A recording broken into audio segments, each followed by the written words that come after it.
longer. This stops now.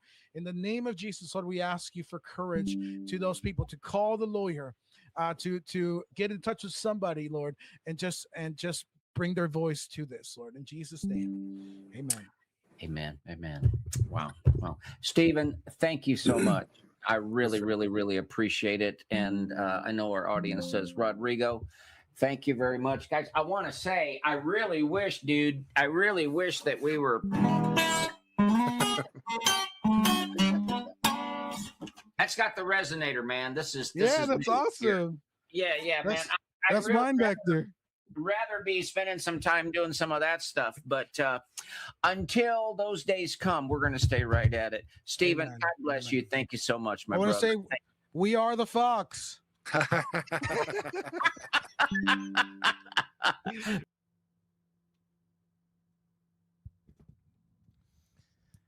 up, Debbie? I was catching the end of another podcast that was talking about the ramp tonight. It had Rodrigo Burgos on it and Stephen Womack. Just finished up.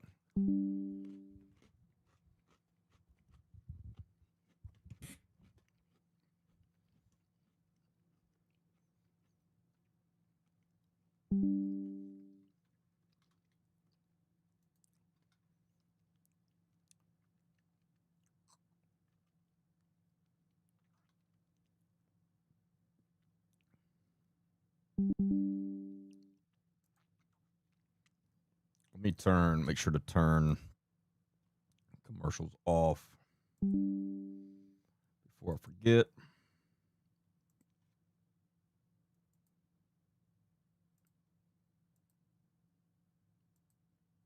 There we go. Hey, Tammy, how are you?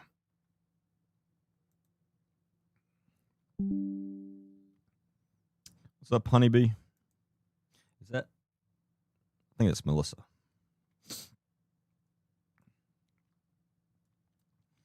Yeah, I just saw Rodrigo chant, "We are the fox."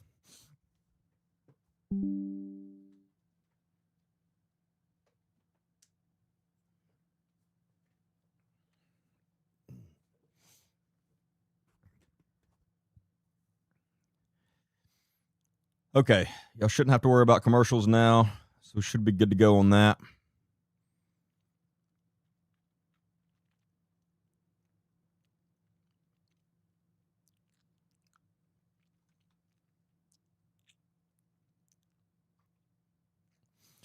Well, I have to admit, and I hope hopefully it's saved where you can go back and watch it.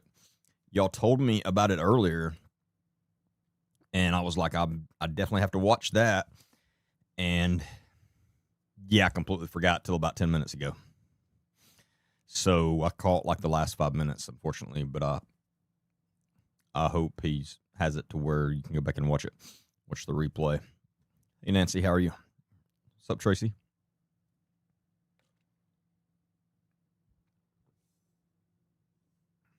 What's up, Isha? Oh, that's one thing I was going to see.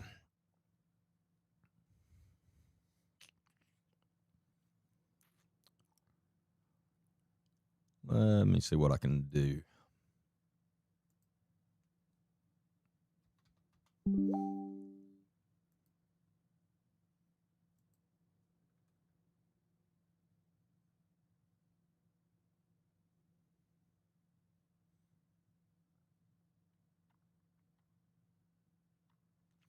Oh, I have a good idea.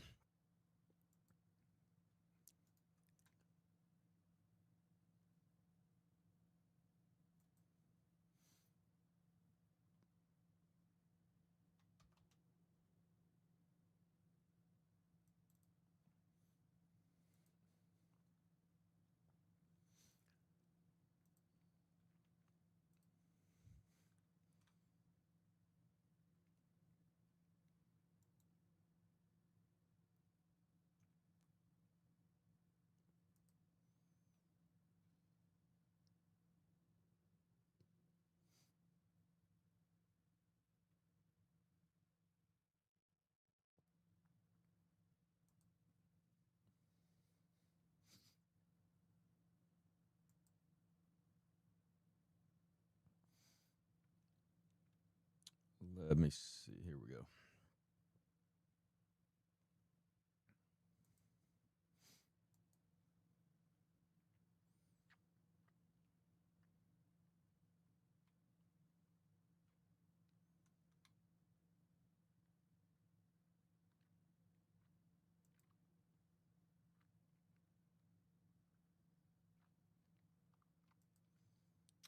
That's not right.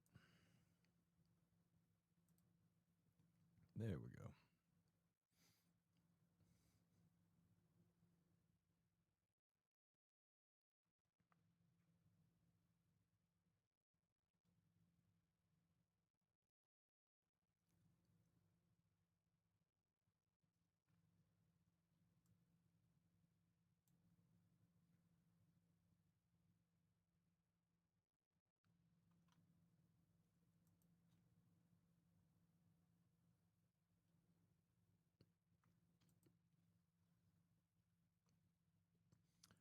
What is it? Oh, that's it. Okay.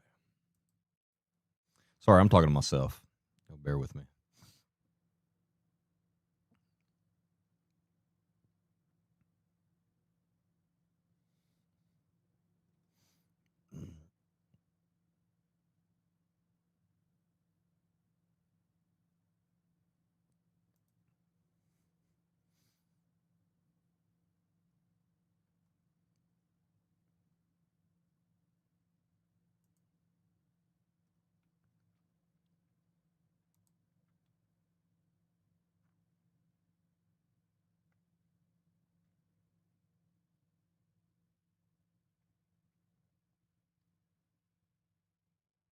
That's weird.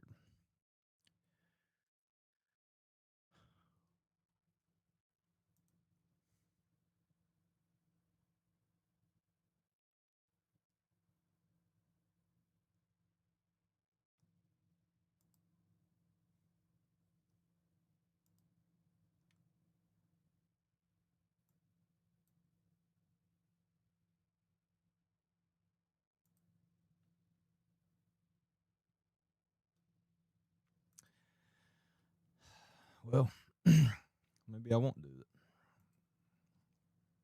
Try one more thing. I'm here. Orange Beach Mayor Gross. Yeah, I was going to ask how many got a chance to watch that. I dropped that pretty late today, later than normal. But I figured it would, a lot would find it kind of interesting. So if you haven't, after the live or tomorrow, make sure to go and check out the latest podcast I dropped. It's on. I was talking a bit about Orange Beach Mayor Tony Keenan, and I break down an interview he was in with some statement analysis and body language analysis, and probably find it pretty interesting. And I'm going to have CC Dixon Moreno on the podcast ASAP. I should have already made that happen, but it will be soon, and she'll be able to give us a full breakdown of everything that's going on down there, but there's a lot.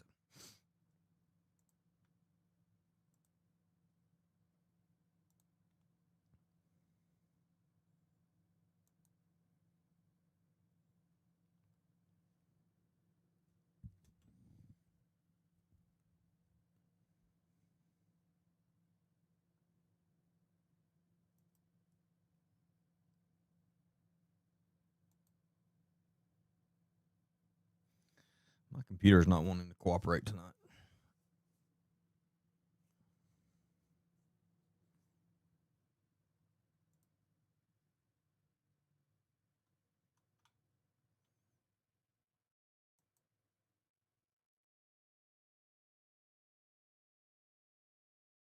There we go.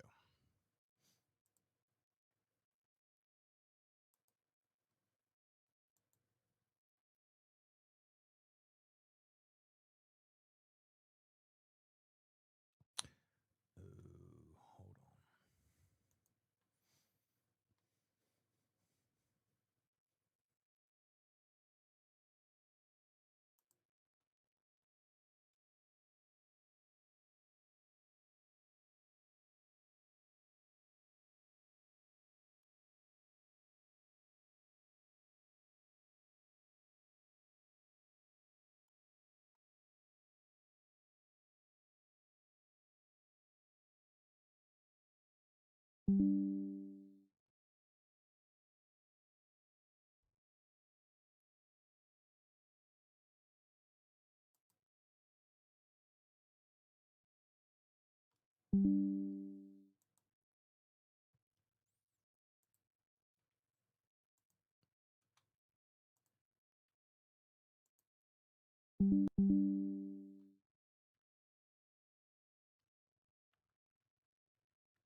Ohio Freedom was awesome tonight about the ramp. Yeah, I really am frustrated that I missed that.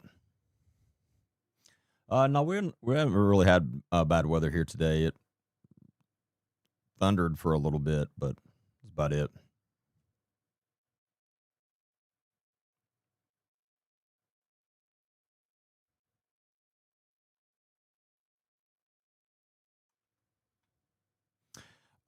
Did any of the girls chatting on Monday night contact you? Yes, one of them did and has agreed to have a conversation with me.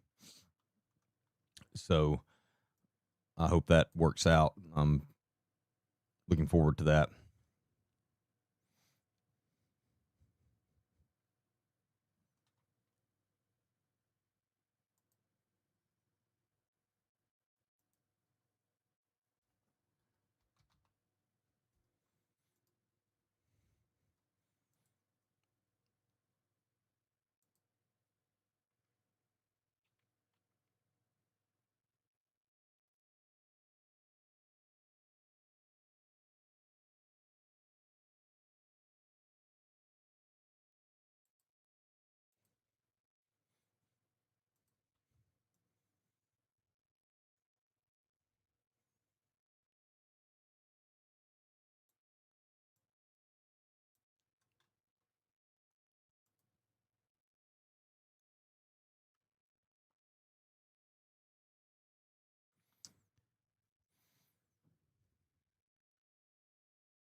Had a tree fall in your backyard in Jasper? That's not good.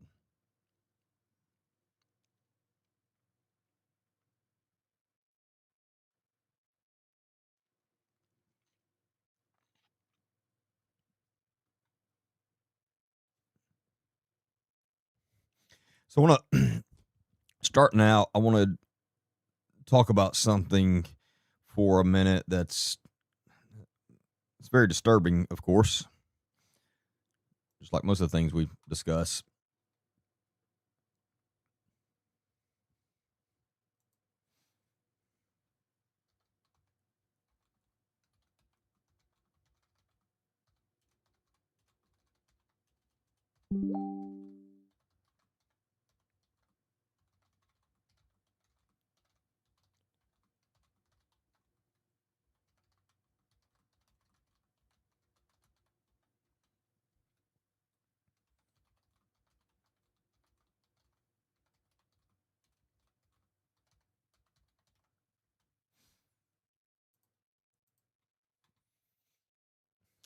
What was I doing? Oh, here we go.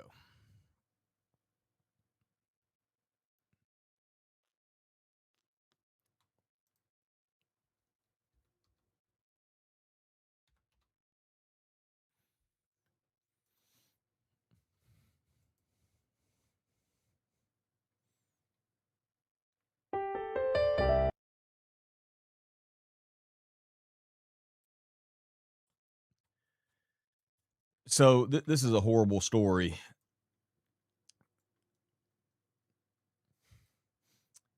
And I'm already frustrated about all of this because so far, I haven't seen anyone else post about this today. This should get 50 times the attention the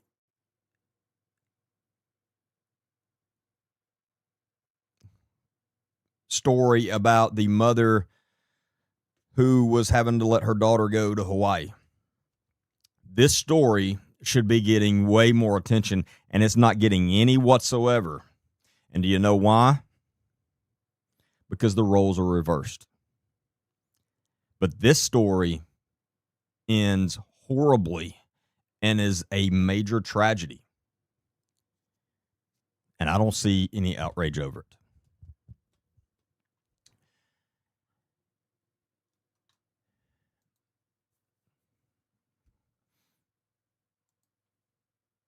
Where did my camera go?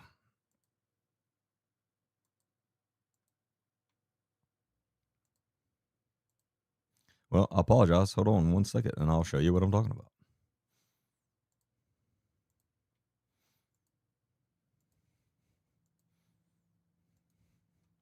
There we go.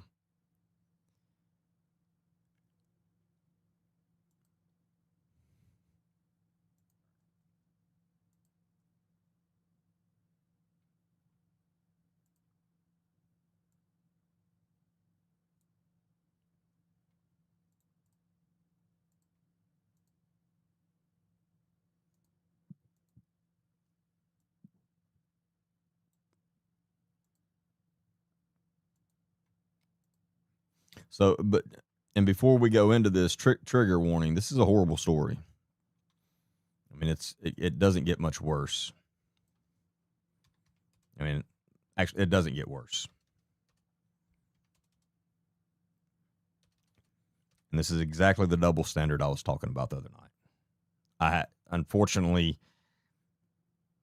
and I would give anything if it didn't happen. I definitely wasn't expecting something like that to happen this soon after. But here we are.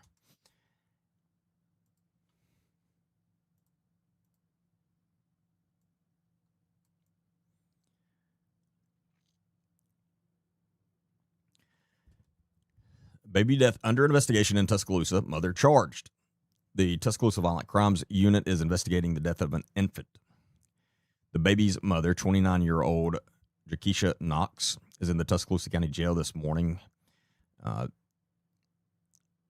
baby was taken to DCH Regional Medical Center by ambulance at 4 p.m. Tuesday, so that was yesterday evening, after his mother called 911 reporting the baby was not responsive. The child was not alive when they arrived at the hospital, according to investigators. Medical personnel saw numerous physical injuries to the 9-month-old boy, who was also extremely underweight and showed signs of malnourishment. The mother said that she had left the baby 9 months old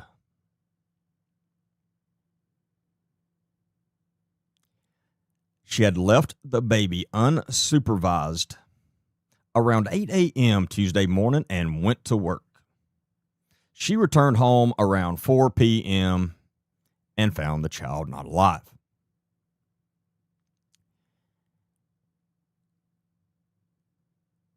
She went to work and left a 9-month-old baby completely by itself all day. On top of it showed the baby had signs of, as it said, numerous physical injuries, extremely underweight.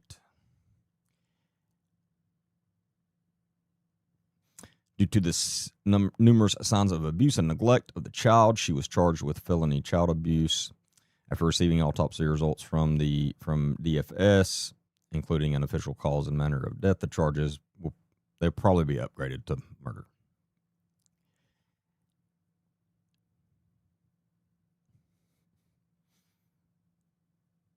Where's the outrage?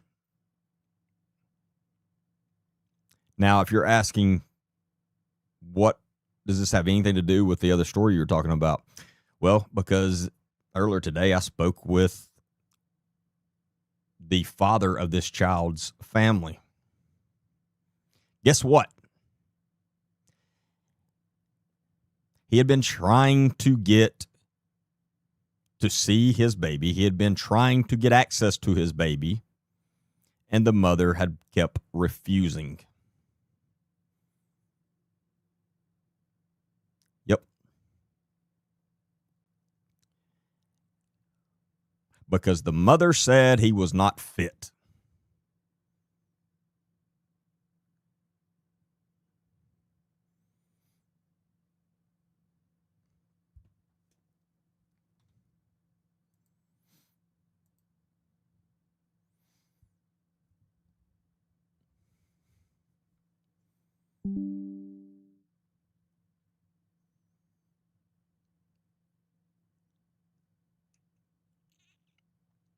I've not seen so far. I haven't seen any other content creators talk about this again, be outraged. Nothing. Why? Because the roles are reversed. There's a freaking double standard out there, and it just pisses me off, to be honest with you.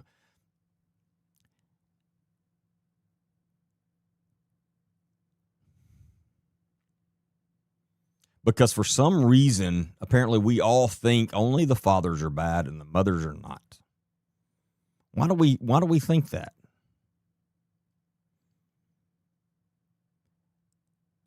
And that father not being able to have access to his child happens every single day, everywhere. It's extremely rare for it to be a mother to not have access to the child. Extremely rare.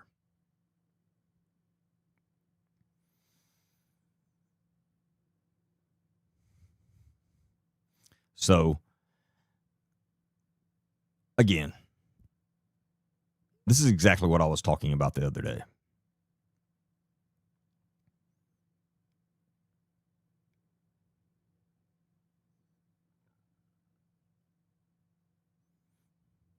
But this is just my God, I can't think of a worse thing to do to a baby. And people were posting about, on the comments about, oh, mental illness is real. And yes, it is. And I will agree. Yeah.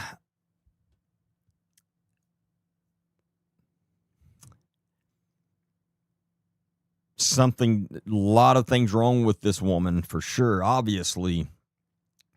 But she has the sense to go to work for 8 hours a day.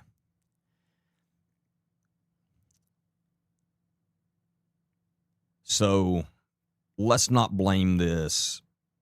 Let's not act like she is a victim here. She's an evil POS. There's no way around that. No way around that. I just, leaving a 9-month-old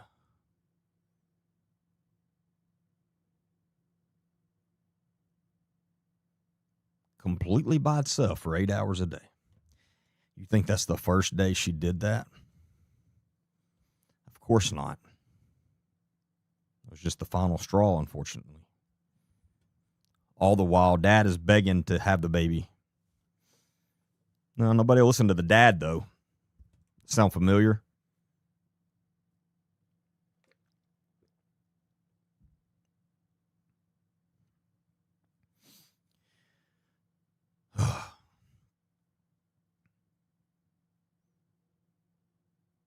On the other note of this, I don't understand what's wrong with somebody that would do that.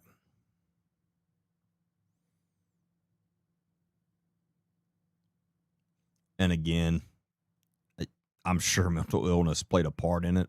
As I've always said, mental illness plays a part in mass murderers as well.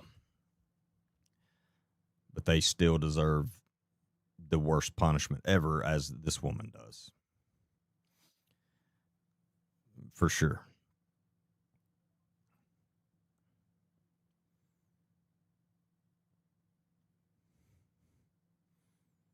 Now, please don't misunderstand me. I'm not saying that the mother in the other story is anything like this woman. I'm not saying that at all. I am just pointing out there's a double standard because I don't see outrage on this. The other one, within an hour of that woman going to jail, was everywhere. Everybody was talking about it.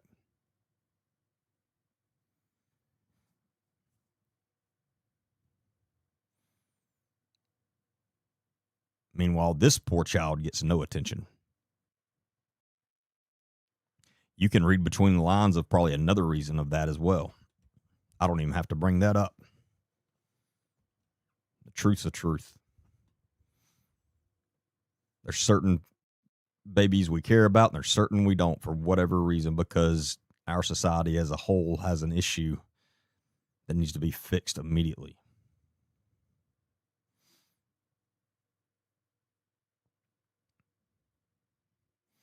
What's up, Christy?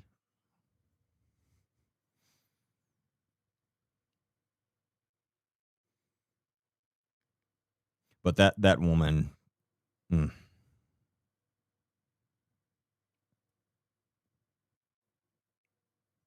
don't understand it, never will.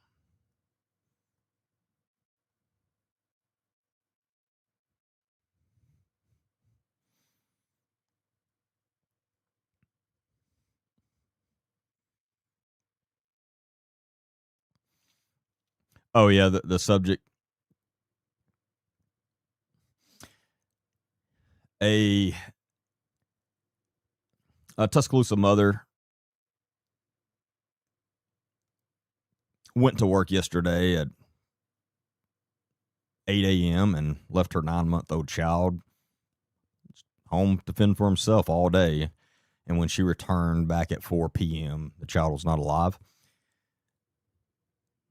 The child also had numerous physical injuries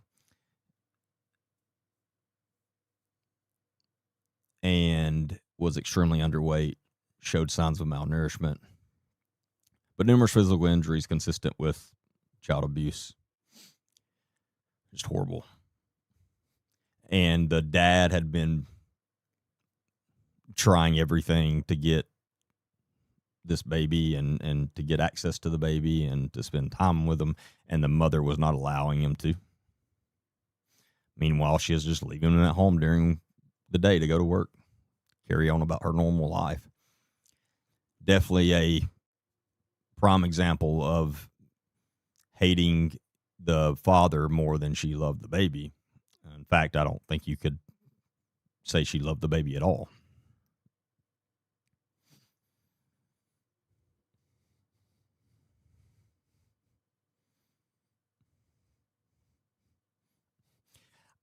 I mean, you could be right, Nancy, for sure, but I don't think that's the first time she left the baby there. Yeah, it happened in Tuscaloosa County. Happened in Tuscaloosa. I spoke with one of the members of the father's family today, and it just outraged me so bad. And, well, I'll just be honest with you. They contacted me, and what they were most upset about is, to lay truth out here, is, hey, why does this white woman get all the attention in the world immediately, but my little nephew suffered a horrible death and nobody's talking about it?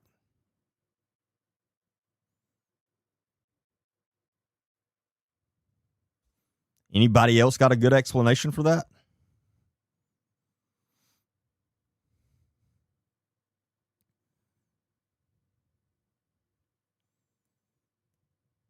Makes you wonder, right?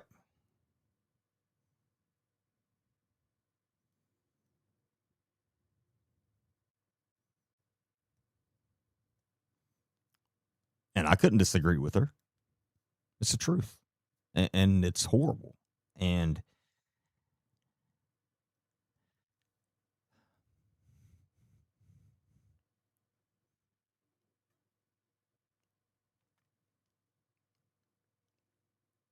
again, the other Tuscaloosa mother, within an hour of her posting her video the other day, was everywhere. Tons of large creators from everywhere was talking about it, and just this outrage everywhere.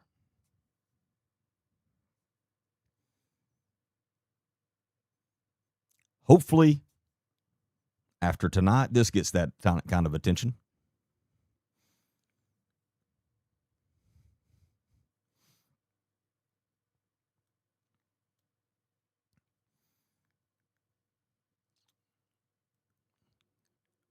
We will see.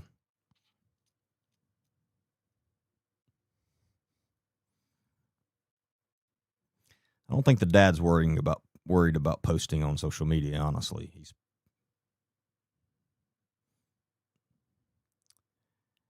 he's not in the best of places and mindsets right now, understandably.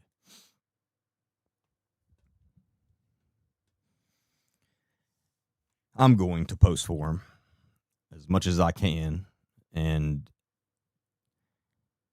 we will obviously follow this and make sure that mother is punished to the worst she possibly can, and definitely pray for the little boy's family and his father for sure.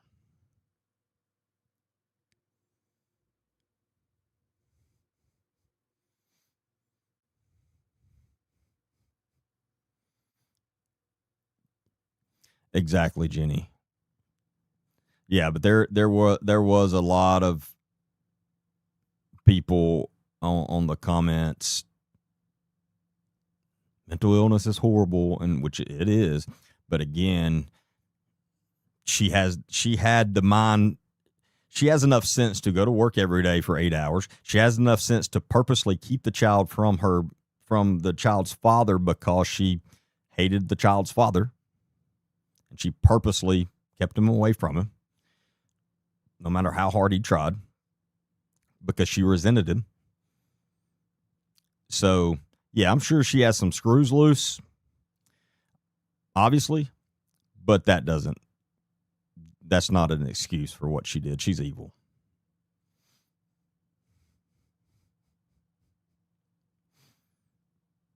No, and it is on the news stations. I'm not saying that. It is on the news stations. What the family member I spoke with and what I am frustrated about is all the other social media creators, all the really big ones that were just blowing the other story up. So far, let me check again.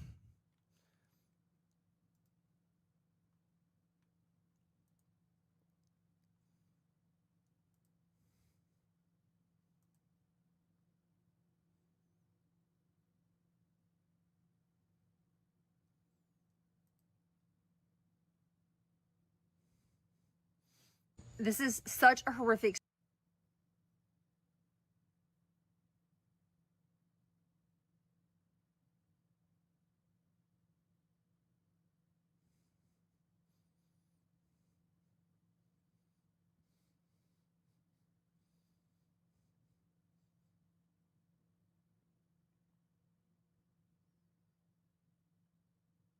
"16 children have been rescued from."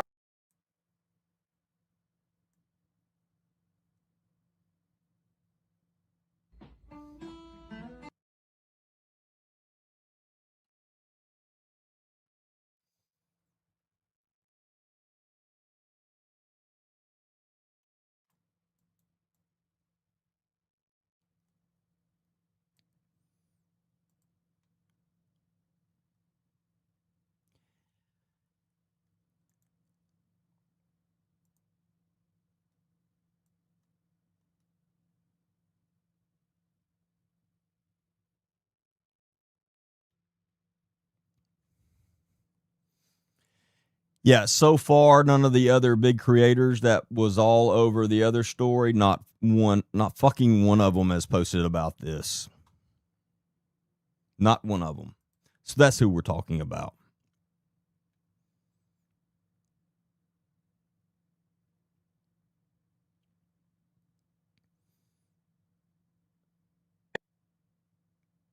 Oh my God. It's horror. It's frustrating.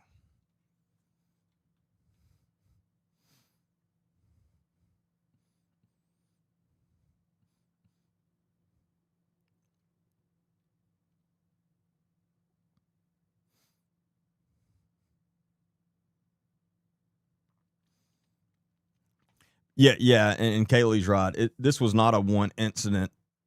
It's not that she just left the baby home yesterday, and that was and that's all she ever did wrong, and he didn't make it through the day, which is horrible.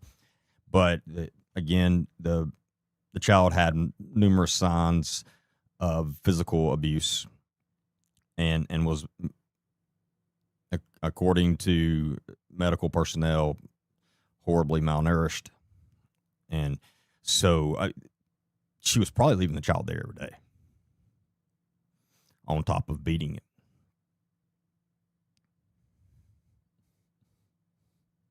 So I just, there's a special place.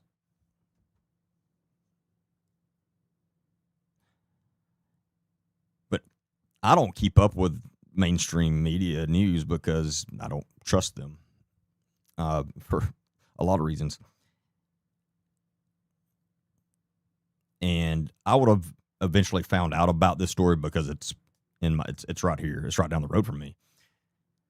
But the only reason I found out about it as soon as I did is because a member of the father's family contacted me. And again, they were asking, why am I not seeing the outrage on social media like I did about the white woman? And I didn't have a good answer for her, because there's not a good answer. She's exactly right. There's two reasons. Number one, it's the double standard of mothers and fathers. And number two, you can read between the lines of what the other one has to be. And I hate to have to say that, but I'm going to speak the truth when it's right in front of my face.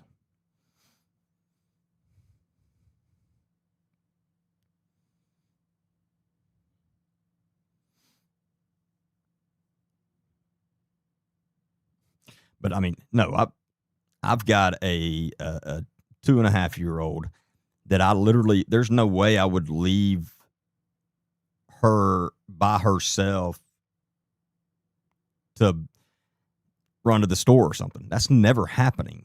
Like, that's nuts. Much less 8-9 hours. That's the craziest thing I've ever heard. I wouldn't leave my 11-year-old for 8 or 9 hours. No way. Like, that would never happen. Just unbelievable.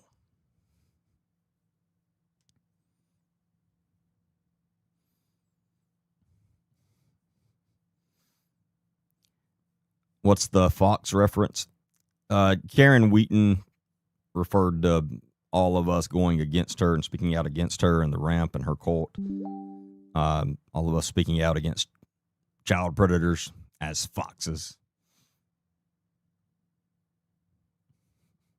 And I saw this picture earlier of a fox, and I was like, that's a kind of cool looking one, because like real mean. That's how I hope Karen Wheaton pictures me when she thinks of me. It's just like that fox looks.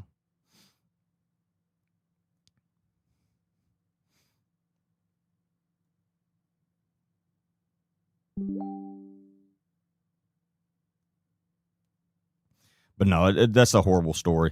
I hate to start off the night with that story, but it's very upsetting. And again, why? And I'm gonna give them till tomorrow. And if these other creators, if I don't see them posting anything about this, I'm gonna call them all out, because I want to know why. Because I respect them all. I have a lot of respect for them, but I want to know why. Why were you all over this other one when, thankfully, so far, that child is not injured? There's nothing wrong with that child. It's a bad situation, don't get me wrong. But everybody was just so quick to jump on that, and the mom was the victim, and it's just this horrible thing. And oh my God, we can't let this happen. What a travesty. Then we have something like this where the roles were completely just the complete opposite and reversed. And nobody's saying anything about it other than mainstream news.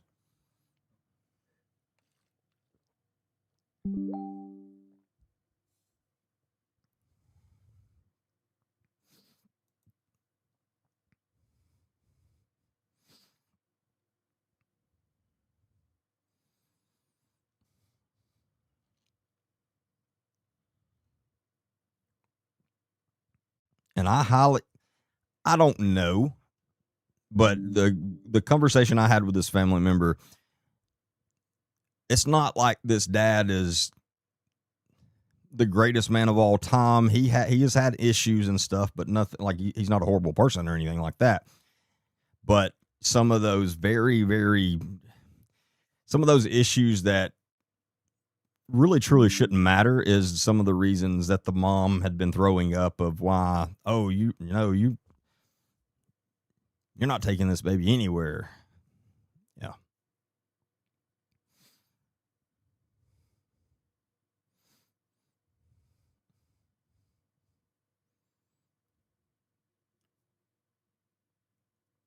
But God, I can't imagine doing that to a little baby. That's just unbelievably horrible.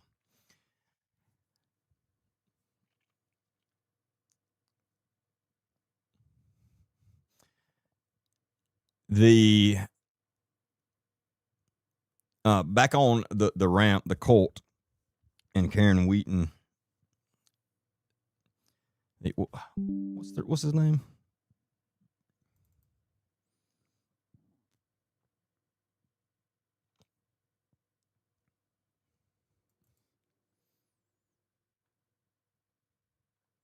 Oh, there it is.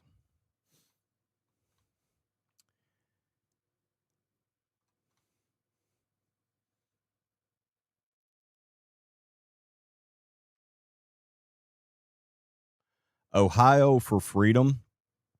If you're not subscribed to his channel here on YouTube, make sure you go subscribe to that. Again, it's Ohio for Freedom. And he had a live podcast tonight with Rodrigo Burgos and Stephen Womack. Of course, the topic was the ramp. I was told about this earlier this morning and had everything set and planned to watch it, and then completely freaking forgot about it. But it's up there on his page, so I'm going to go back and watch it as soon as I'm finished with my live tonight. But I heard it was really good, and I'm sure it was. But anybody else who missed that and didn't get a chance to see it, make sure you go subscribe to his page and check out that with them too, because I'm sure it's really good. I'll probably be very informative, because Rodrigo and Steven both have a lot of inside information and personal experiences there at the ramp. What's his name? Everett Gagnon. I'd never heard of him until this morning when people were talking about that they were going to be on that podcast. But I checked out his page. He looks, he's a lot of podcasts on there that I'm probably going to be watching. He's got a lot of interesting looking ones. He's done some on, he's done a few on Daystar with Joni Lamb. I'm very interested to watch those, and I'm sure there's a lot more good ones.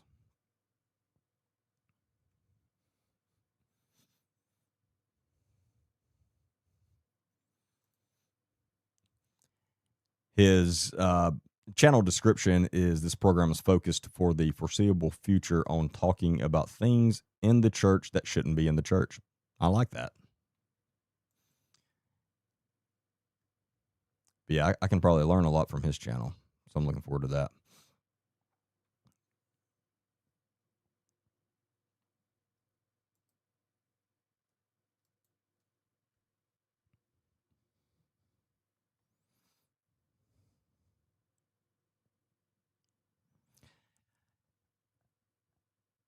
I think there is a fox reference in the Bible. I can't recall it exactly, but I think there is a fox reference in the Bible. Obviously, there's wolf references, but I think there's also a fox one that is possible she was going off of that reference, or it's possible she was just talking out of her ass.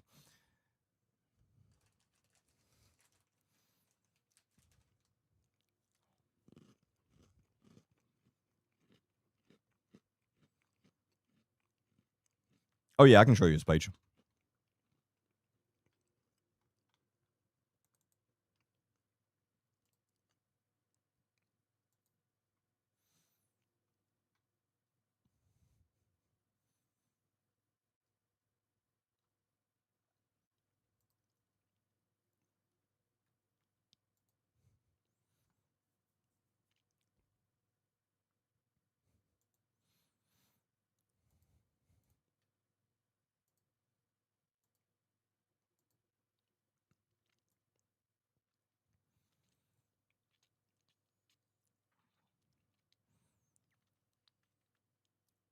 That's it.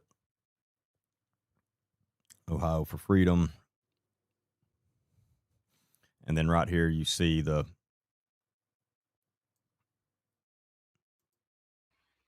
Woo! Hey, everybody, it's Everett with Ohio for Freedom, the program that is focused for the foreseeable future on talking about things in the church that really shouldn't be in the church. And tonight, yeah, we're gonna be uncovering some stuff that's pretty troubling, pretty unsettling, and that's in an effort to start rooting out some issues there. So please. there you go.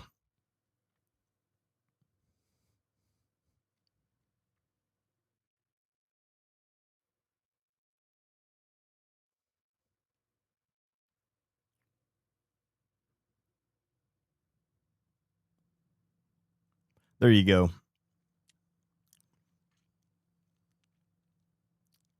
Was it Luke? Jesus called Herod a fox. But again, who knows if she was actually trying to make that reference or if she was just talking.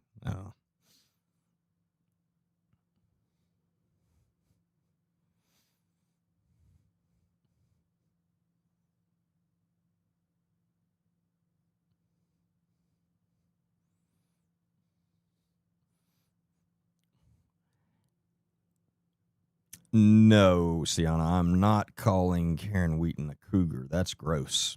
That is just, no, that's gross. That's gross.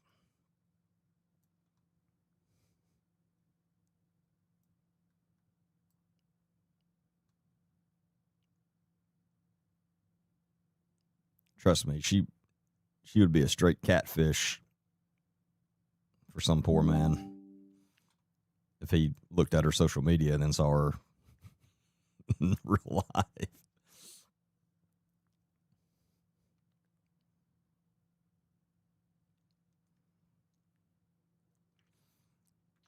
I try, Isha. I try my best. I thought I was doing good. I check in pretty often.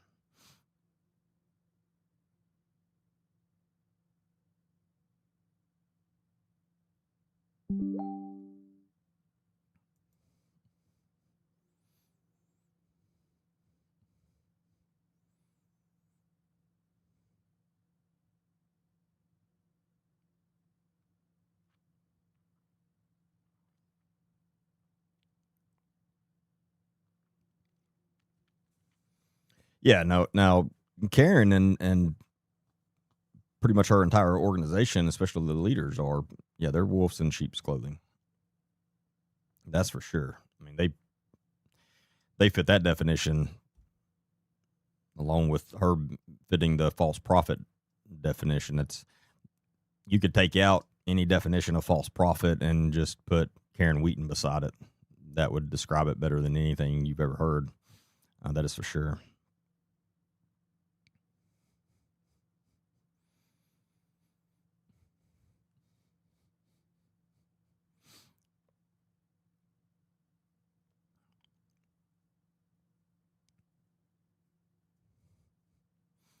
Let me see what else was going on.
Not a catfish, definitely a carp.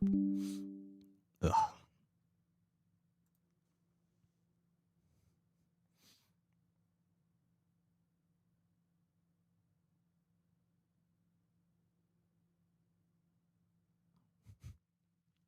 If Karen Wheat never decides to leave the mega ministry scene, she has a bright future and a strip mall psychic.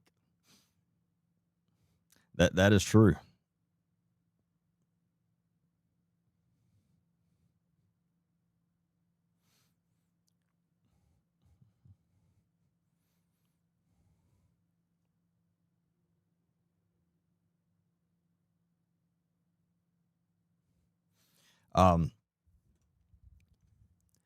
That's the sad part is she truly is very talented in some places. She's truly a heck of an actress. You can't deny that. And as I've said numerous times, a communicator, she's amazing at it. She could have taken those skills that are so hard to find. A lot of people would give anything to have those skills like she does. And she could have taken those and used those for good, and would have probably made more money than she's made this way. And a lot less stressful life, and actually not, done everything she's done and harmed the people she's done, but she chose not to.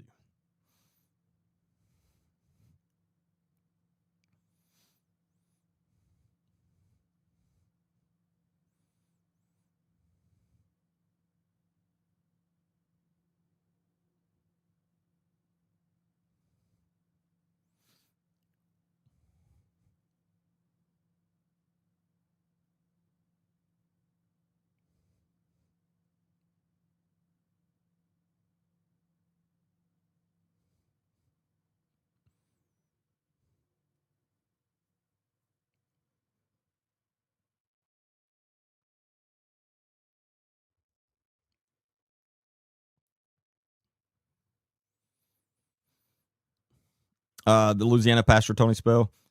Yeah, we talked about him a lot the other day on the live. But yeah, I think he did what he had to do at that point. You can only push a man so far.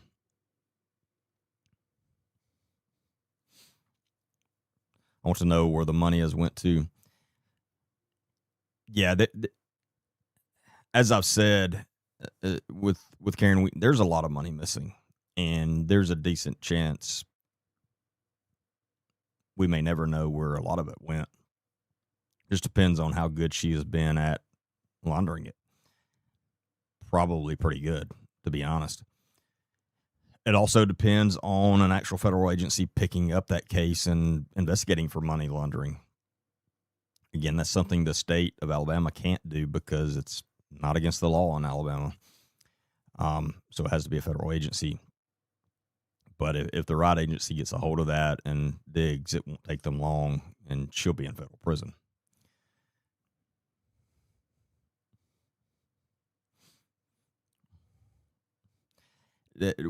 Doc, and she's very good at that. She took this passage totally out of context and abused it to her own benefit. No, and that's what she does about everything. And I mean, she's just horrible. We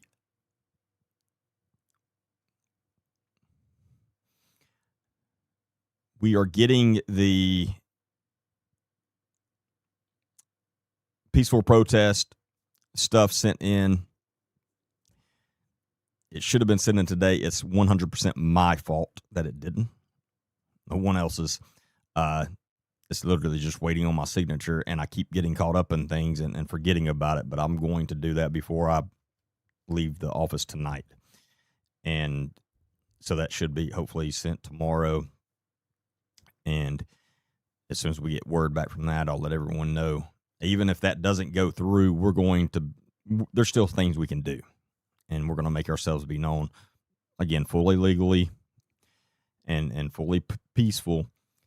But there's a lot of other things we can do as well. And Yeah, so someone from my background, is it tough for feds to go after church entities financially? Yes. And the reason being, and I've brought that up a few times, just if you think about it,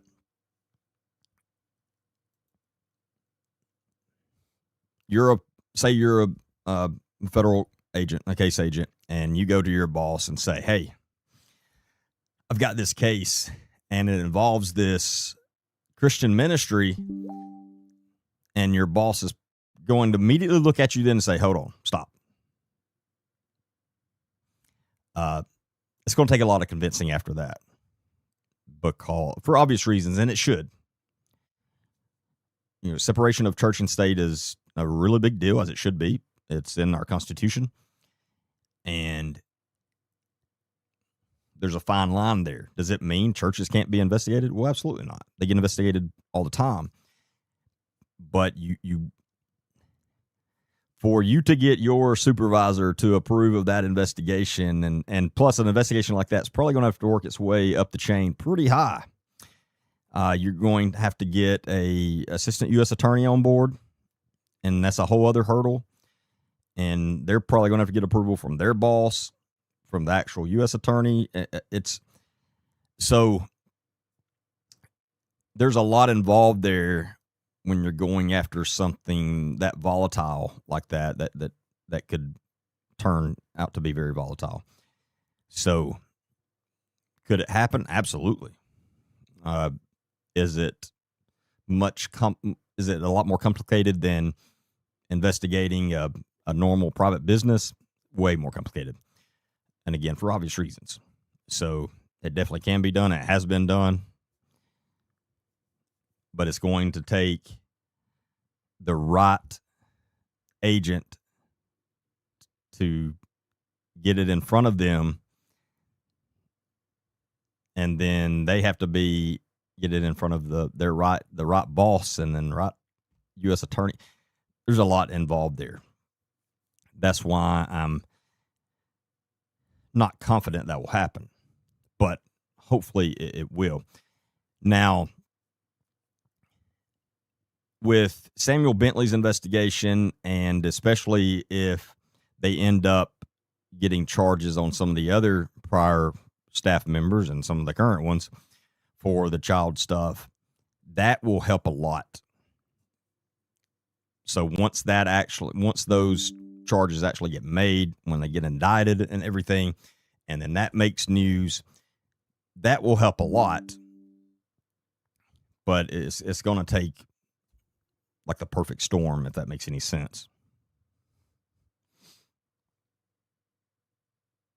Yeah, someone else the other night was talking about Powder Springs, Georgia, and if she moves there, then, I mean, it's not going to slow me up at all. We're going to stay on her until she is completely shut down and done. And I look at it like I used to do, and especially like I teach rookies in law enforcement, when you're going after a wanted subject and you just can't find them. They're hiding really good. If you shake enough bushes, if you put enough pressure on enough people, eventually somebody's going to get tired of you messing with them, and they're going to turn them in. And I look at this kind of situation as very similar. So if you're a felon and you have warrants and I'm trying to track you down and I've been looking for you for 6 months, if I knock on your mom's door enough, if I harass her enough, not truly harassing her, but I'm legal in what I'm doing, but it's harassing her. But if I do that enough, if I knock on your sister's door enough, if I knock on your brother's door enough, your kid's door, then eventually one of those people are going to be like, I'm tired of the police bothering me and knocking on my door every other day. And they're going to call and say, hey, he's over here. Go get him. So, and she is already showing some signs of distress in the Fox speech, I guess is what we'll call it, is what we're calling it now. I've watched tons of her previous videos and her preaching and everything. I've never seen her be that truly upset before. So she's showing some signs of distress. Is that going to completely stop her? I don't know. But if we continue to be loud enough and get us, and the best way to do it is us bring the most awareness we could possibly bring to it, and people stop showing up.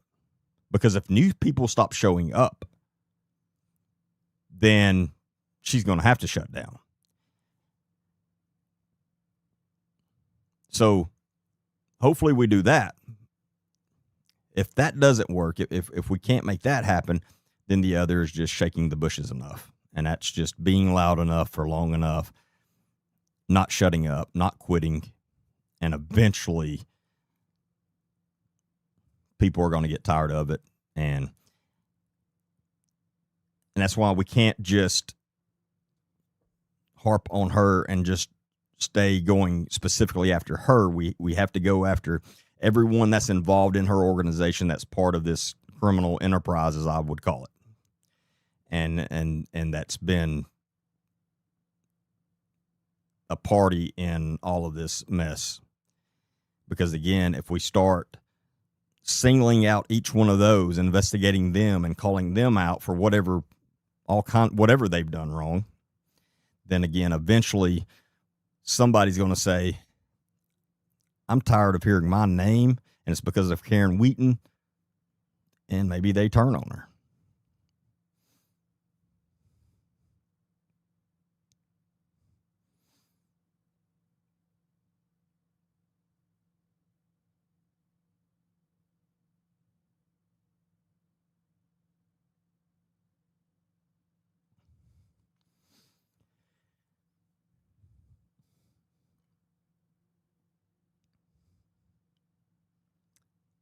She's taking herself and her clip-on bangs to Powder Springs, Georgia now.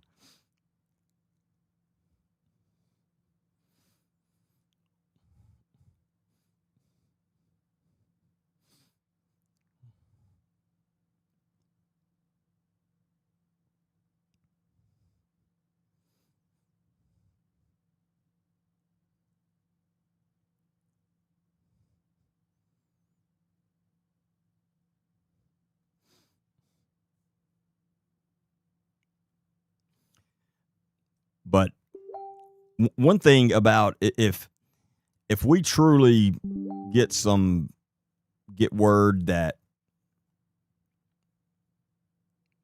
hey, they're going to wherever, say Powder Springs, Georgia, they're about to buy this building there, whatever the case may be. If we get that, then if we get it soon enough, we can get out in front of it there, and that will be very helpful. And again, whether that's doing a peaceful protest around there or going door to door to locals around there where it's going to be or something, and explaining, hey, do you want this cult here? Then enough of them call their city and go to the city council meetings, and we're not having this cult here, and that could stop them. So that could be very beneficial to us. And that could involve, like I said, going door to door, billboards, whatever we have to do. Because if they move there, nothing's going to change, and children are going to continue to get harmed. And what will happen is, whatever town she moves to next, she's going to tear it down just like she has done Hamilton.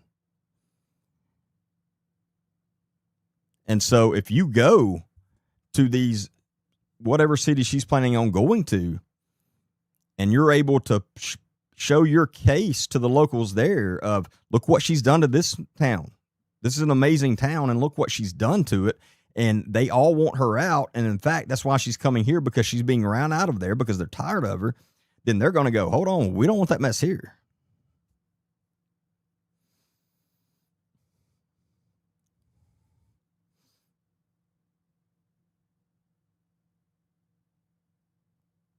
So do y'all think she's like joining like gonna kind of partner with a church there, or do y'all think she's going to, like, again, set up her own shop like she did in Hamilton, or is she just gonna kind of partner with the other one? Because I've seen some of y'all speak about the Worship with Wonders church there, and that's where the winter ramp is going to be.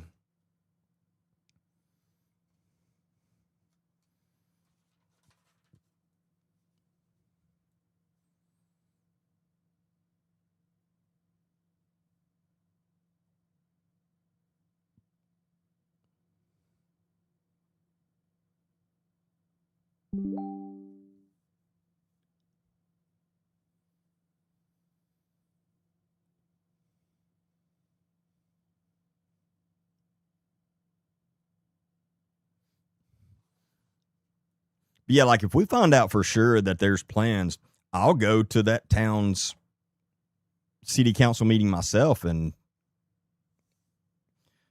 follow the protocols to get to speak in front of that city council and tell them everything that's going on with them. That would probably do the trick, just that.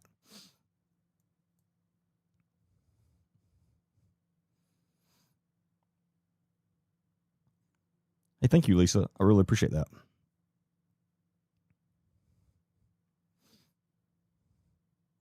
I bet she'll set up her own thing with the funds from Hamilton. Well, and I'm sure that's what she's planning on doing.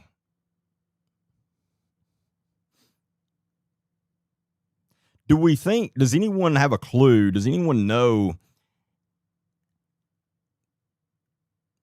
especially any of you local Hamilton, what's the word I'm looking for here? Hamiltonians? Yeah, I just made it up, but it sounds good. What do y'all think the chances of her actually selling all those properties there? Like, what are the chances somebody's going to buy those properties? I mean, I'm sure somebody's going to buy some of them, but like some of those big buildings and the one she's asking over $1 million for and things like that. What do y'all think the chances of anyone's actually going to spend that money on those buildings?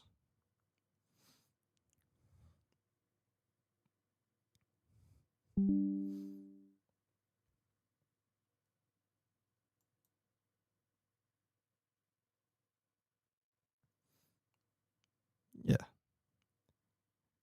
Hamilton, Indian, Hamilton. I can't even, Isha, I cannot pronounce that word that you put. I challenge you to pronounce. Can you actually pronounce that? Hamiltonians. Hamiltonians. Hamiltonians. Getting PTSD back to my hooked on phonics days when I had to take those classes.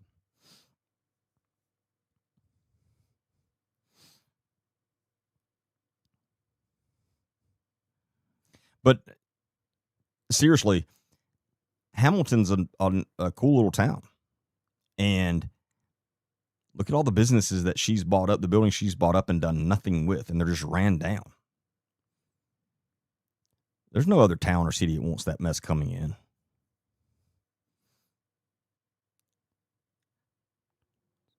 Hamiltonians.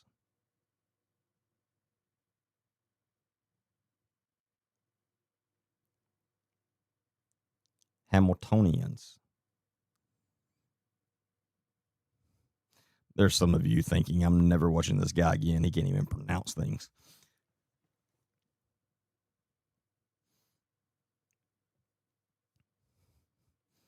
Hamiltonians. Here we go. I guess that is what the word Isha put. I was just putting the emphasis on the wrong parts, and so it was making it impossible to pronounce.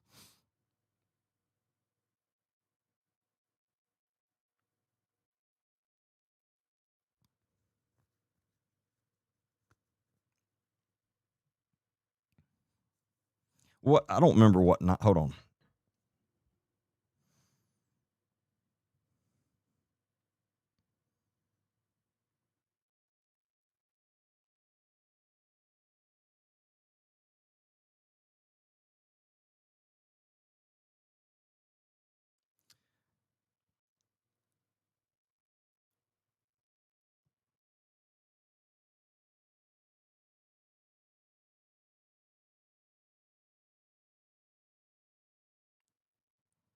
I used to be really good at all these suffixes and prefixes.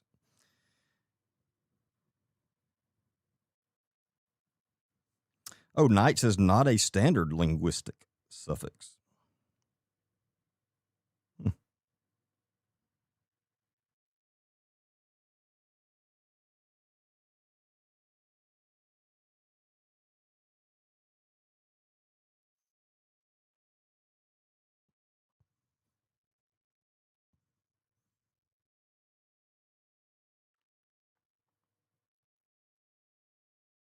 I'm a nerd on linguistics, and I used to really study it a lot. And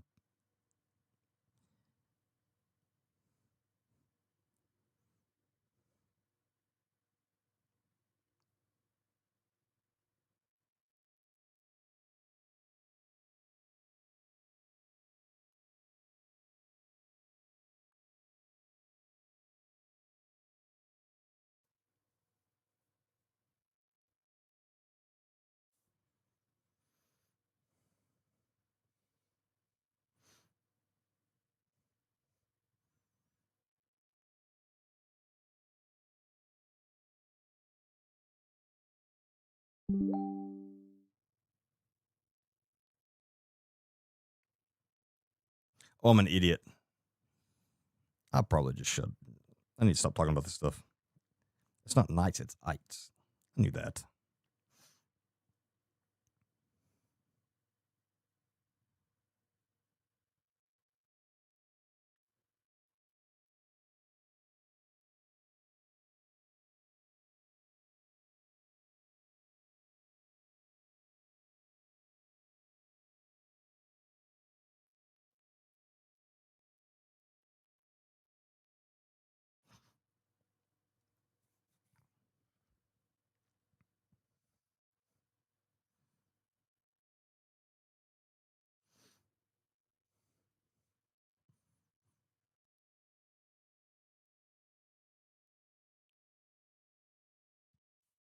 Okay, ite is the correct. So Hamilton Knights. Hamilton Knights. Hamilton Knights. There you go. That's the correct correct thing to say. I think we just spent way too much time on that. But now we know.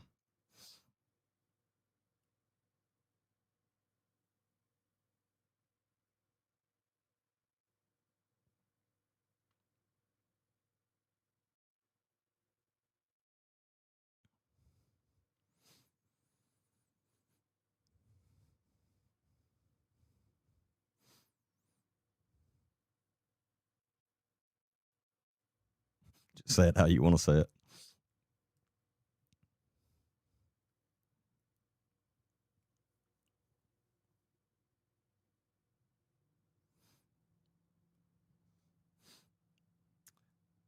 Yeah, we all learn something new. It's completely useless, but I am full of useless information. That is for sure.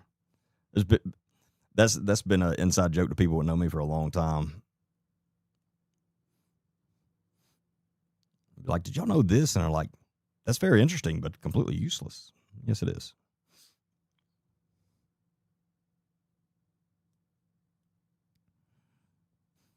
I'm glad you're being entertained, Isha.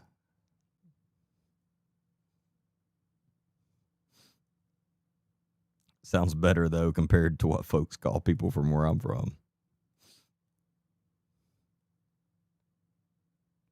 We just always said those people up in Hamilton.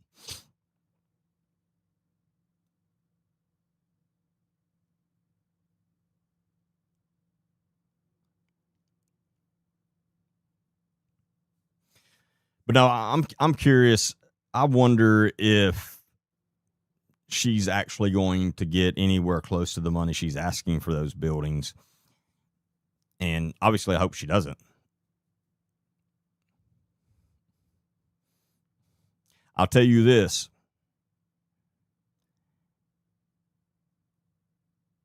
We better not see in the future, in the near future, while she still owns any of those, they mysteriously catch on fire in the middle of the night or something. That'll be a straight up insurance job, and I would not put that past her. I'm surprised that hasn't already happened, actually. But I would not put that past her at all.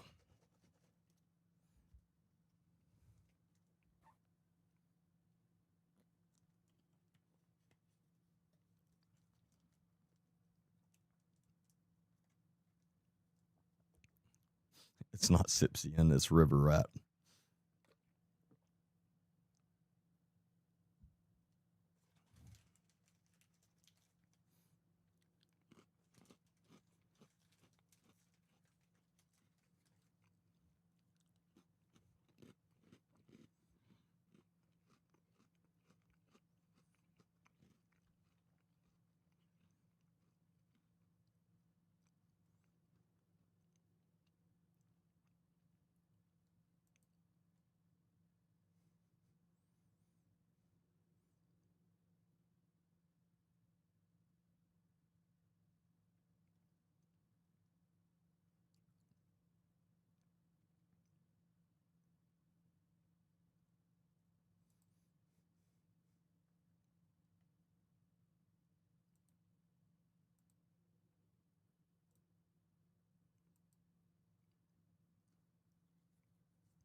There was a fire at the ramp in the beginning? Oh, I didn't know that.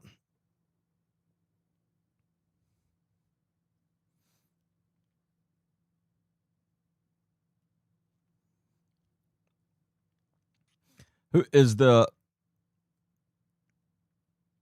There's some of you I don't know who you are on YouTube because your names are different. Make Heaven Crowded. Who are you? That sounds very rude. I'm just curious because I can't place who you are.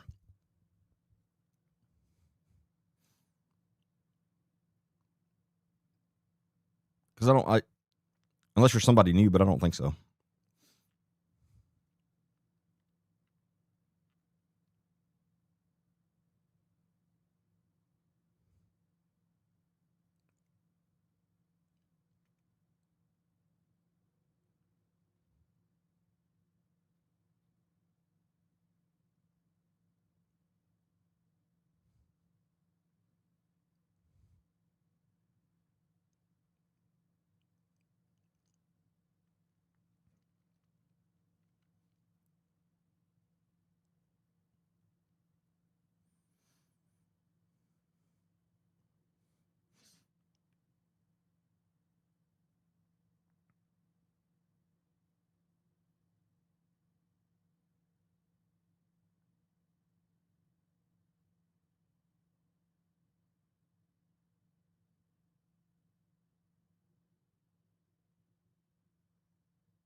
Oh, okay. Southern Sass. Oh, okay. I got you.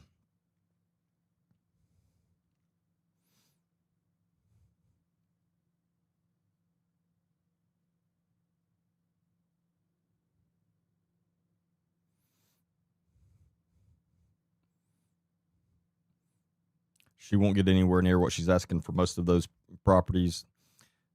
The building she's asking $3 million for won't even get $1 million. Which one is she asking 3?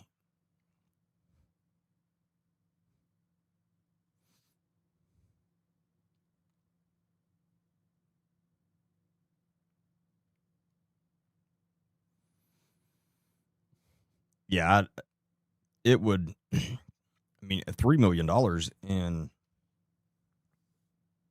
$3 million in anywhere in Alabama is a lot of money, but especially rural Alabama, that's a lot of money for any kind of building.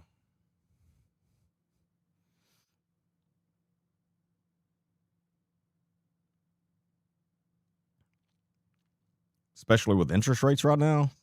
Jeez. It'd be crazy money.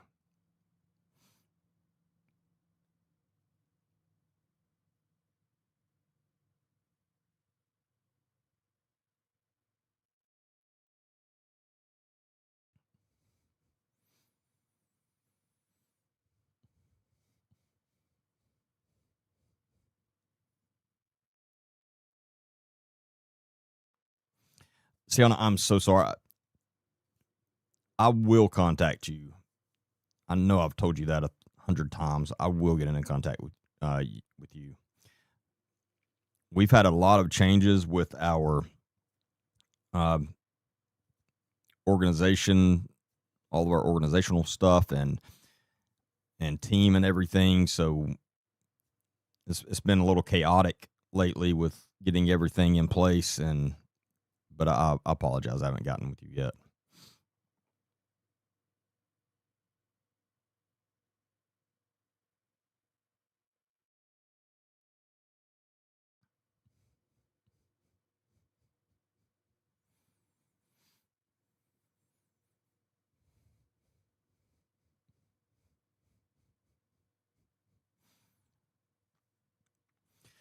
What else do y'all want to discuss tonight?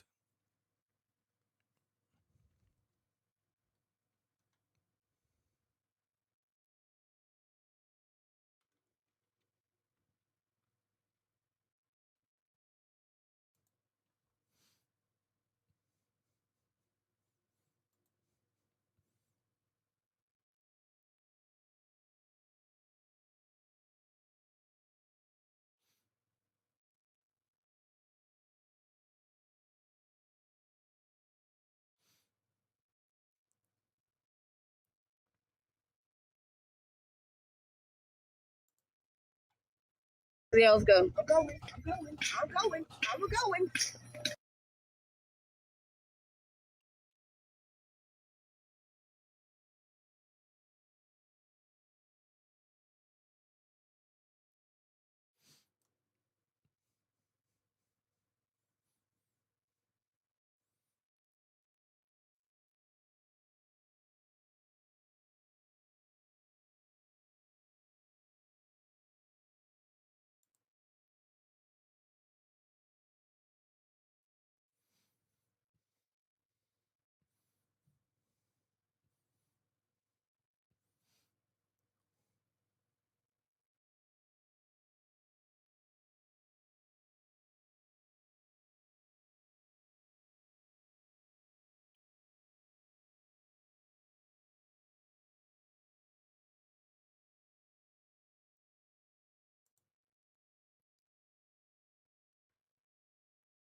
USA advances to round 16 in World Cup competition. That's awesome.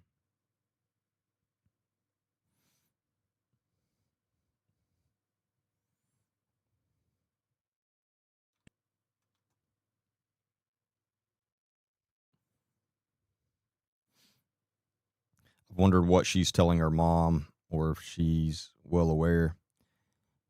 She's up in age. Will she leave her or take her to Georgia?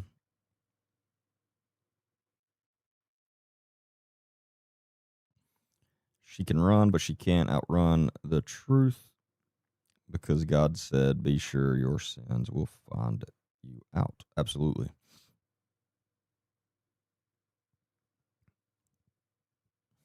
Yes, Tracy, unfortunately, you're exactly right. Tracy said, please pray for Will and his family. He is very sick right now, and it's not looking good. They're in California, and currently in the hospital, and he's very sick. Apparently, no amount of pain medicine is working anymore. So he's in constant pain, and some other issues. Is very, very bad. So, please pray for them. I cannot imagine what they're going through right now. I know Brittany's post either last night or today, earlier this morning, pretty much said that she and Jason had not slept for like 2 days and had just eaten their first meal in 2 days, and they're struggling, and it's horrible. I hate they're all the way out in California where they don't have a lot of people, but I know they do have some support out there, thankfully, but it's not looking good.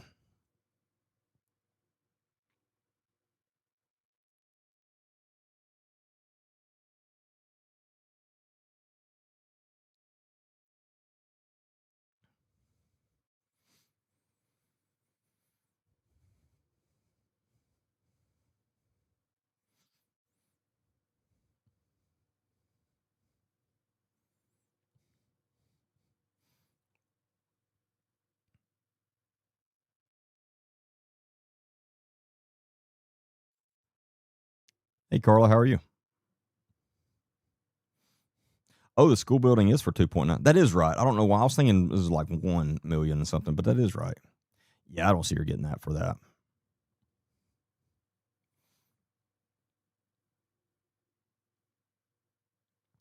Well, they lost a daughter. It wasn't to cancer. It was a serious heart condition when she was born. And unfortunately, she never made it out of the hospital. But yeah, they've lost one child, and that was Darby Kate, and that was horrible. And they were in Children's Hospital in Birmingham for like a month, 2 months with her on that, and then she didn't make it. And it was also one of those things. I was very close friends with them then, as far as spending a lot of time with them. And I remember how excited they were to be having the baby, because they had no clue. There was no indication that anything was going to be wrong with Darby Kate when she was born. None. And so she goes in, has the baby, and later on that day, they find out Darby Kate has serious problems, and they get them rushed to Children's Hospital in Birmingham, and she never made it out of there. But that was, again, going through that. No parent should have to go through that. And now with Will, 2 years ago, he was completely healthy, running around, playing baseball. It's horrible. It's not fair at all. They have gone through a lot. They're really good people. They've gone through a lot.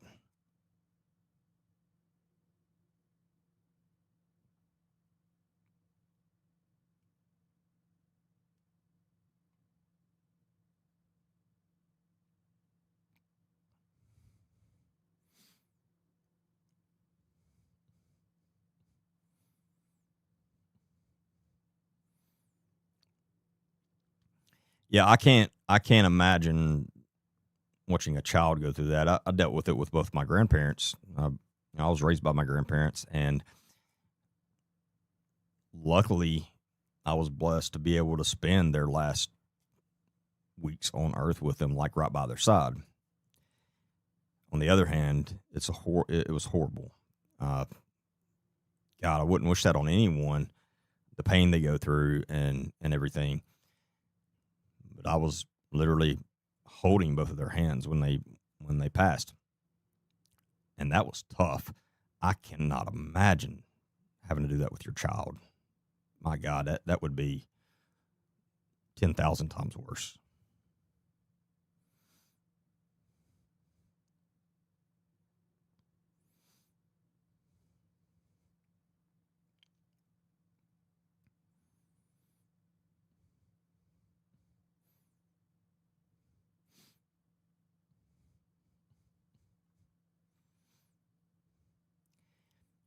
Can you please make people aware of the dangers of the waters? Please wear a life jacket if you can't swim. If you can't swim, don't be on the water. I'll say that. If you're in a boat moving, you need to have a life jacket on no matter what. Now, if you're stopped or something and you can swim good, that's different. But if you can't swim, don't be out on the water like that. Like if you want to be on the beach and hang out on the actual beach and stuff, that's completely different. But as far as the lakes and rivers and being out in a boat in the middle of these waters, and if you can't swim at all,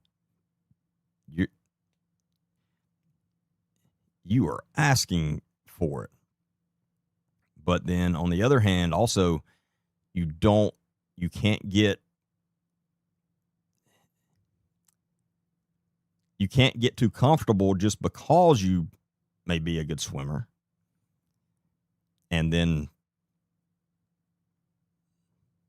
not use proper safety precautions when you should just because you are some amazing swimmer. But the water's very dangerous, and it takes a lot of people every year. A lot. And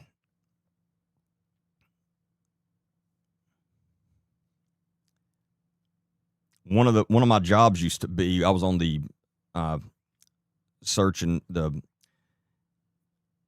dive unit on our dive team with the sheriff's office, where we would go and it's called the search and rescue unit, but we never rescued anybody. By the time we got there, we were recovering. And so we would dive down on the bottom of the rivers and lakes and looking for a body. It was a horrible job. Worst assignment I've ever had in my life. We'll never do it again.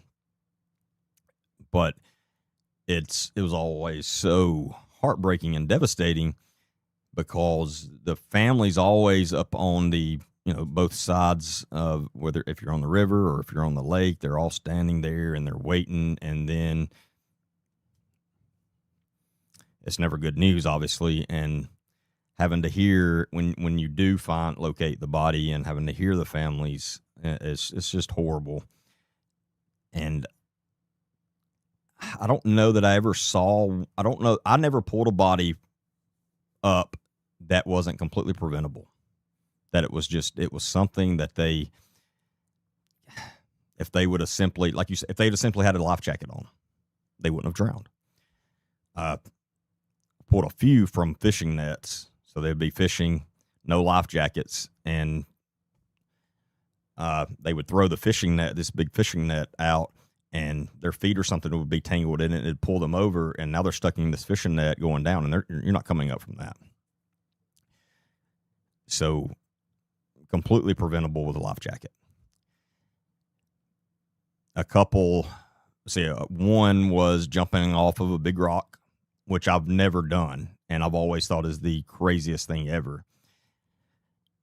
Just because a big boulder wasn't right under where you're jumping 2 years ago doesn't mean there's not one there now.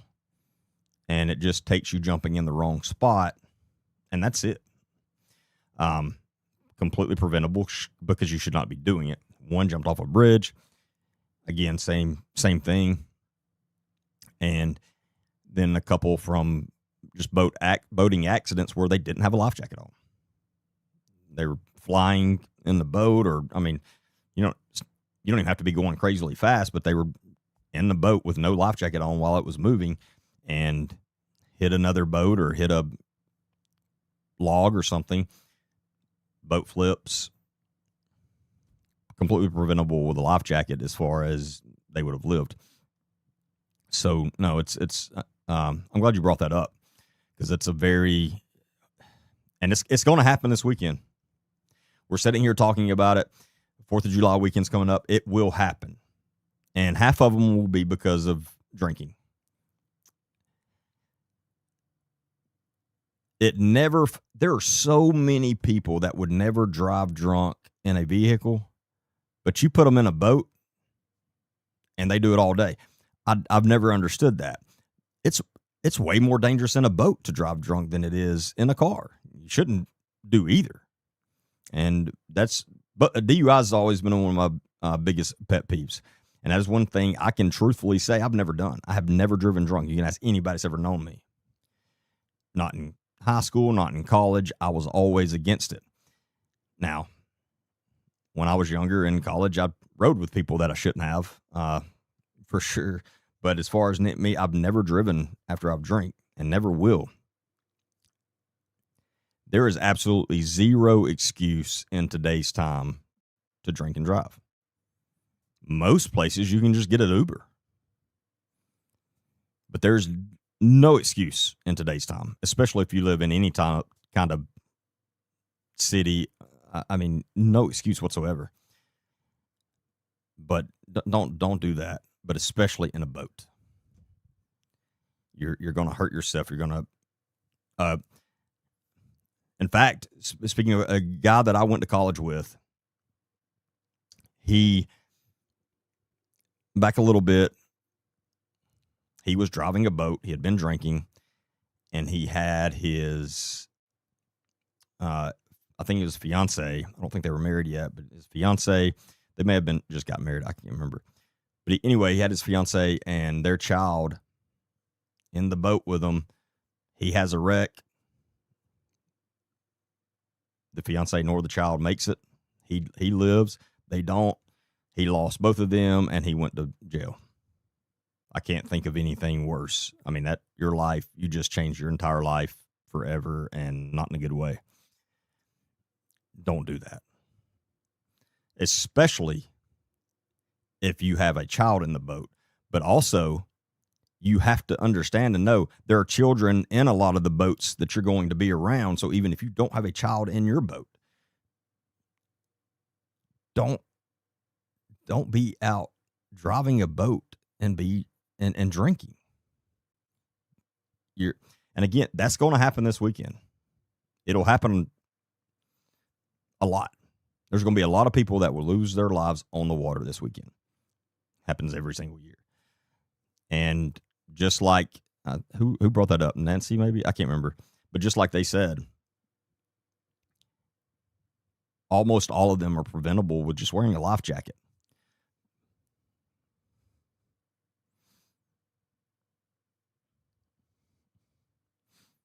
Oh, Jesus. My brother was left quadriplegic from a drunk driver.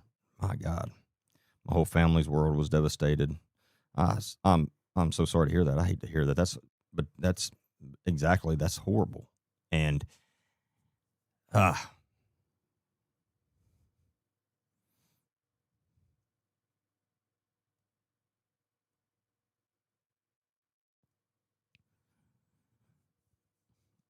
your friend passed away on Logan Martin. He had no life jacket on, and it was said he didn't know how to swim. Don't be on the water if you can't swim. But again, even if you can swim, it doesn't mean you can just do whatever. You're not talking about, Nancy, you're not talking about the Jefferson County District Attorney, are you? Or one of the assistant district attorneys?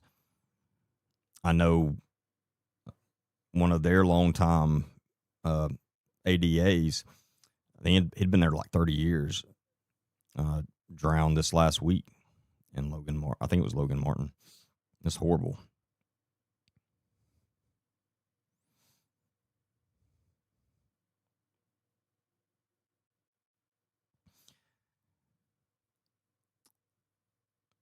friend whose brother drowned when we were in high school. He was a good swimmer, but his water ski got caught in a tree's root system when he was water skiing. That's horrible. But yeah, it's not worth it. It's the water's so much more dangerous than almost anybody realizes. It's crazy.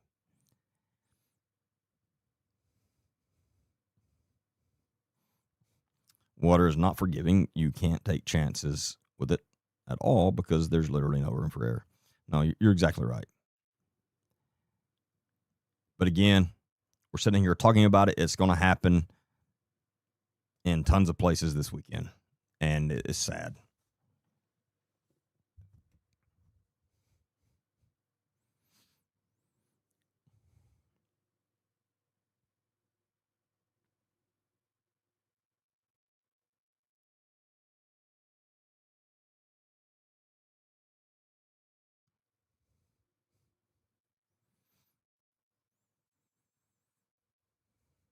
But if you're an adult, learn how to swim.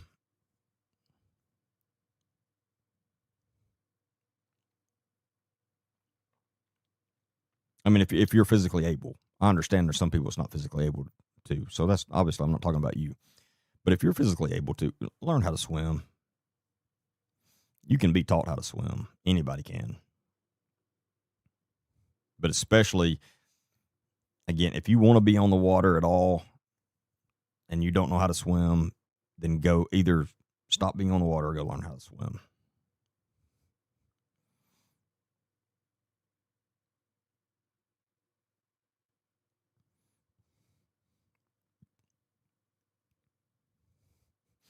But I mean, we just signed my little girl up for swimming lessons because when I was in college, I taught swimming lessons when I was in college, and you can teach very small babies. It's not necessarily swimming. You're not teaching them like necessarily how to swim, but they can be taught to where if they get in the water, if they fall in the water, they will turn themselves upright and float until somebody gets them. It's pretty amazing. It's very neat, but they can be taught that. And if you have a small child, go teach them at that young age, because even if you don't especially if you have a pool, even if you don't have a pool, they may be at a friend's house or something that does, and you don't. Again, there's been too many children lose their lives in family swimming pools because they're sneaky and they somehow made it out to the pool and nobody's around and they're curious and they don't realize how dangerous it is. But that's taking them to somebody knows how to teach them at that young age. It teaches them that it's dangerous, and they learn quick. But again, the most important thing, it teaches, if they do fall in or somebody's not around or whatever the case is, they will. It's not hard to teach them if it's the right teacher, but it's pretty amazing to watch them. I've seen 2-year-olds be able to do it, like no matter what, and that could save their life. So take your kids, get them taught swimming, and if you're not like if you don't know how to teach swimming lessons or something, if you're just like a swimmer, like a lot of people are, they know how to swim, but they've never been formally taught or anything like that. Don't try to teach your children. Take them to somebody that is actually formally taught and can teach them the right way, because especially when they're children, there's a big difference.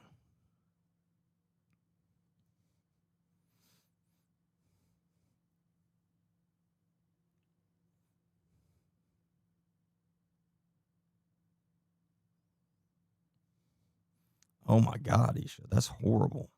It's been 2 years on June the 15th that my son, Justice, lost his best friend, Jackson, in a drowning accident. It was their senior. My God, it's horrible.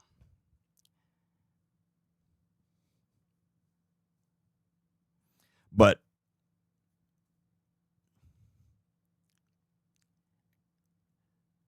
people I've encountered that they really struggle with learning how to swim, and this is older people, like teenagers to adults, they still they freak out in the water. Because if you're calm in the water, and that's all the babies, that's what you teach the babies. You teach them how to be calm. If you're calm in the water, you won't drown. But if you're involved in an accident or something, or you're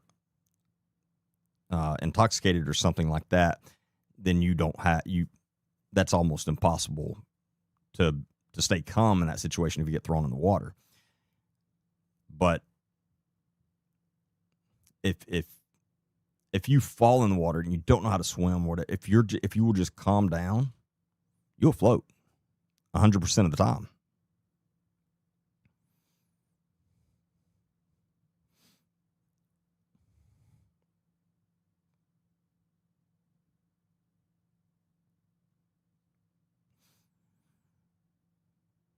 But yeah, a lot of people don't realize that you can teach a very small child like that, and you can. I used to do it all the time, and again, we're sending my little girl. We just signed her up like this last week, and it's sometime in the near future. I can't remember exactly when it is, but we're sending her.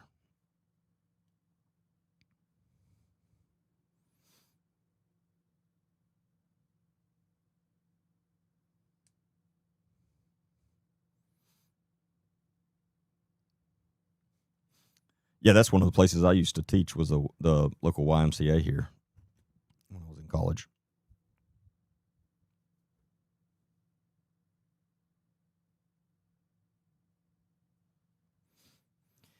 But yeah, wear a life jacket.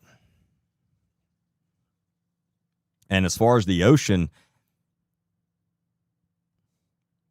don't get in the water at all if you don't know how to swim. I don't care if it's knee deep. Do not get in the water. Even you could be the best swimmer ever, and if there's riptides, you better get your tail out of the water. It's very dangerous. And then make sure you understand and know how to swim out of a riptide if you get in one.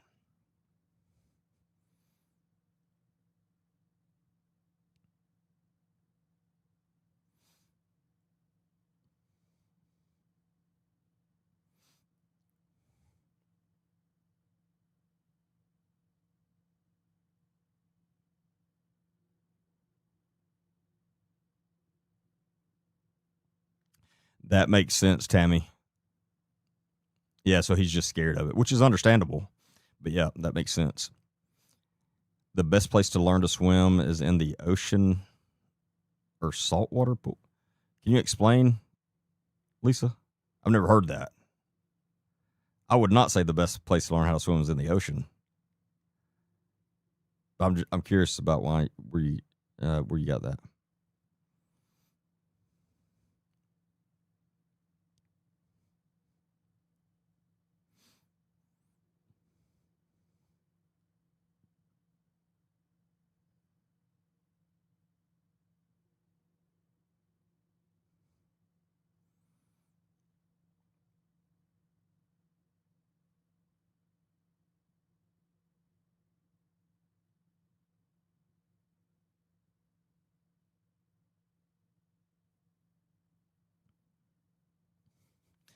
I wouldn't suggest learning how to swim in the ocean. That's not the place to learn how to swim.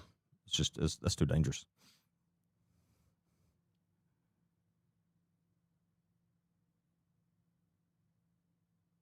I mean, I understand salt water is a little more dense. And I mean, I'm not saying you're wrong. Maybe it is a little easier to learn how to swim. And so I've never heard that.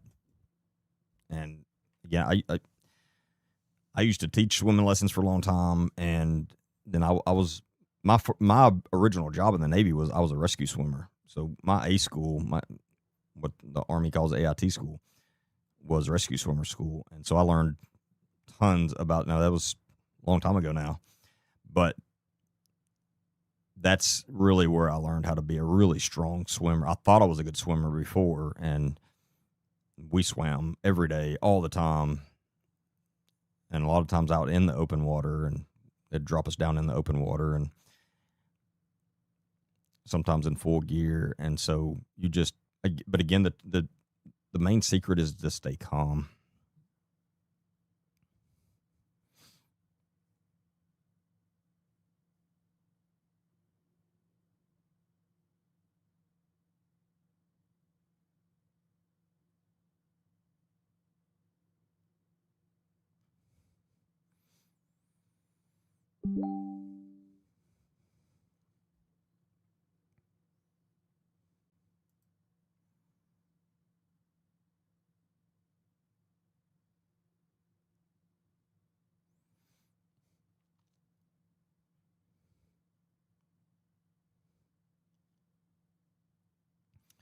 Not to change the subject, may I ask why you left law enforcement? Yeah, no, that's no problem. So we had moved to North Alabama in 2020, and so I had to leave my original agency, and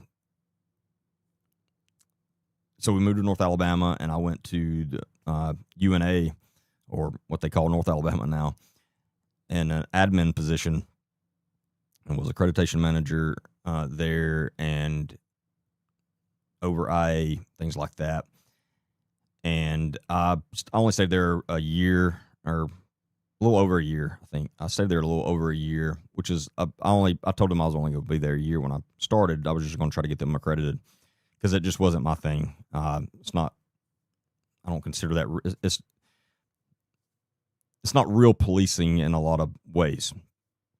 But also dealing with university administrators, with law enforcement, none of them understand it. I don't envy any law enforcement leader that works for a university at all. Anyway, then I moved to another agency that I loved. It was a lot smaller than I was used to, but I loved it, enjoyed it. Immediately went back on SWAT there, loved that, and taught a lot of things. And my son was still here in Tuscaloosa. And so my wife was offered a lot better job with a firm where she could just work from home. So, and her job is what took us to North Alabama. So when that happened, to get back closer to my son, we moved back to Tuscaloosa. And so we were moving back, and my original plan was to go back to where I originally worked. But I'd been thinking for a while that I needed a change for mental reasons.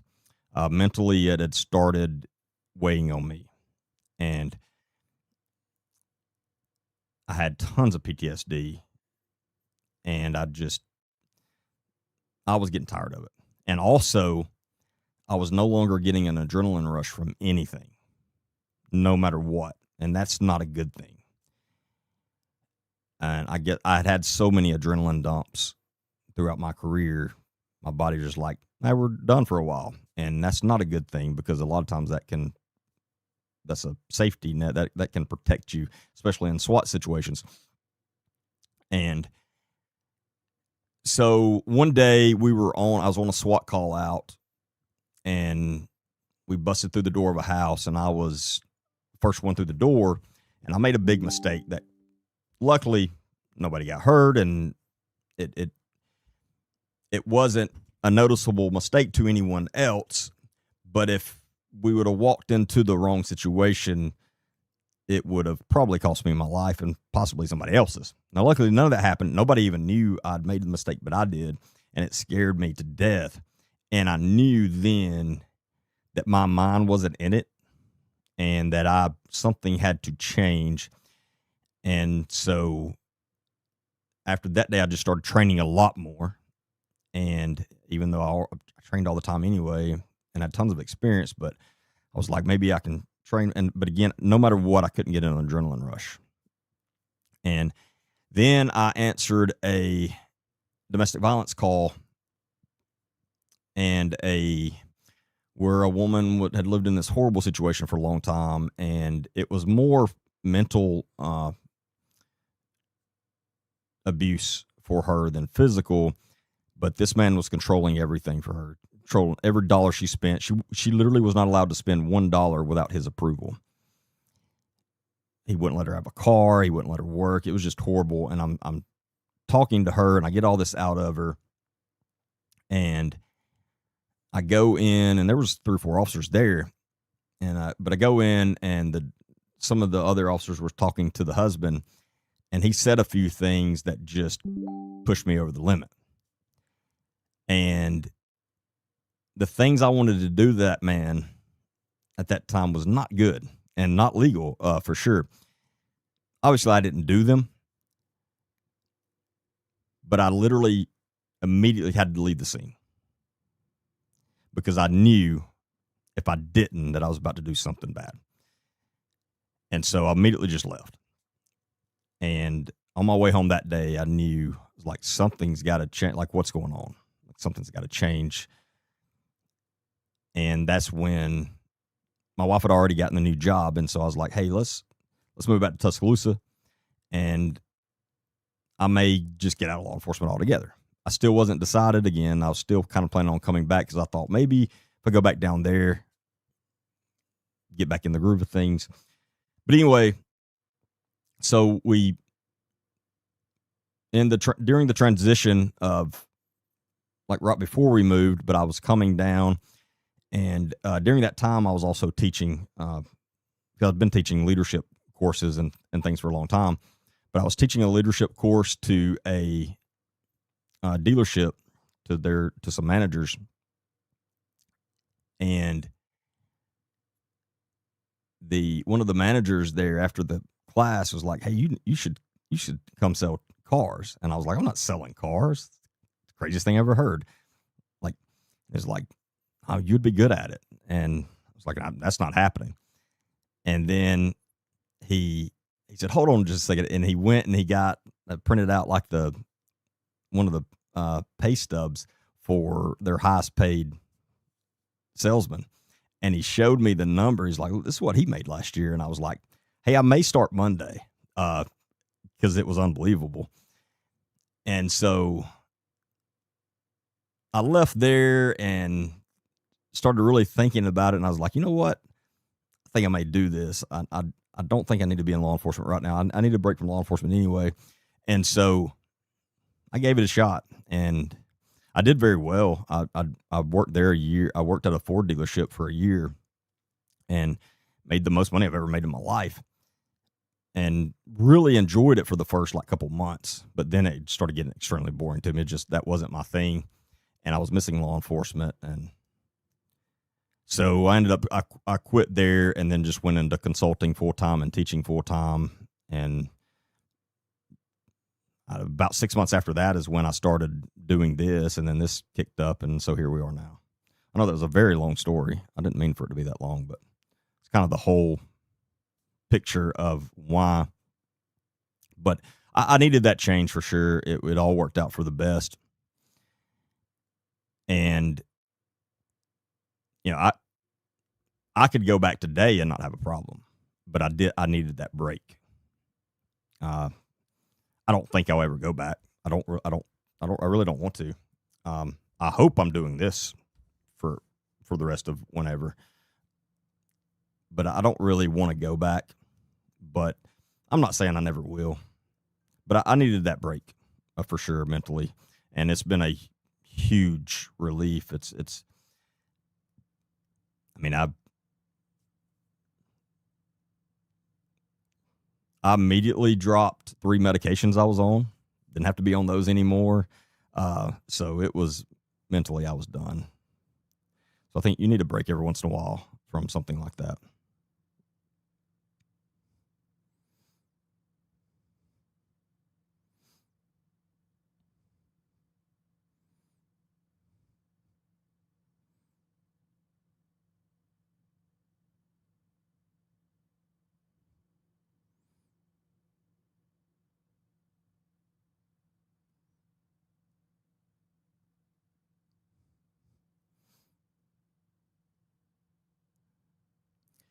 But I do miss it at times for sure. And I truly miss the last agency I was at. I really miss it.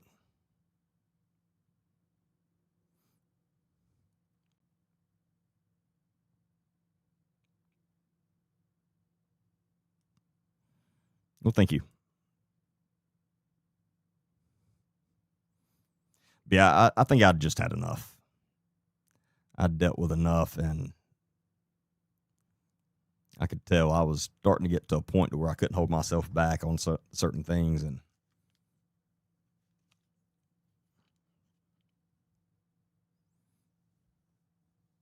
But I think I could have taken probably a 6-month break and went back and been completely fine. But I definitely needed some kind of break. But once I got out, I was like, I don't miss it as bad as I thought I did, honestly. Blunsville has openings.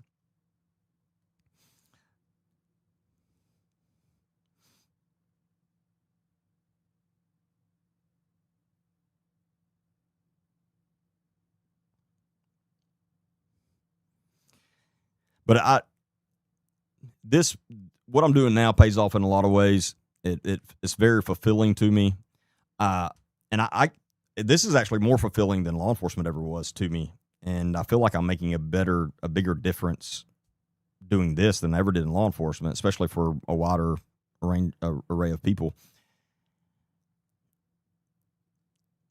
But at first, trying to accept that you've put everything you have, for 17 years, well, even further than that, into a career and learned everything you possibly could and became an expert in a lot of things. You're like, why am I leaving this? Like, it's kind of dumb. But doing what I do now, I get to use all of that knowledge and help people and get to be at home with my family, normal hours, and theoretically not as dangerous, possibly more dangerous than some days. But yeah, I'm really enjoying this, and it feeds the things that I need.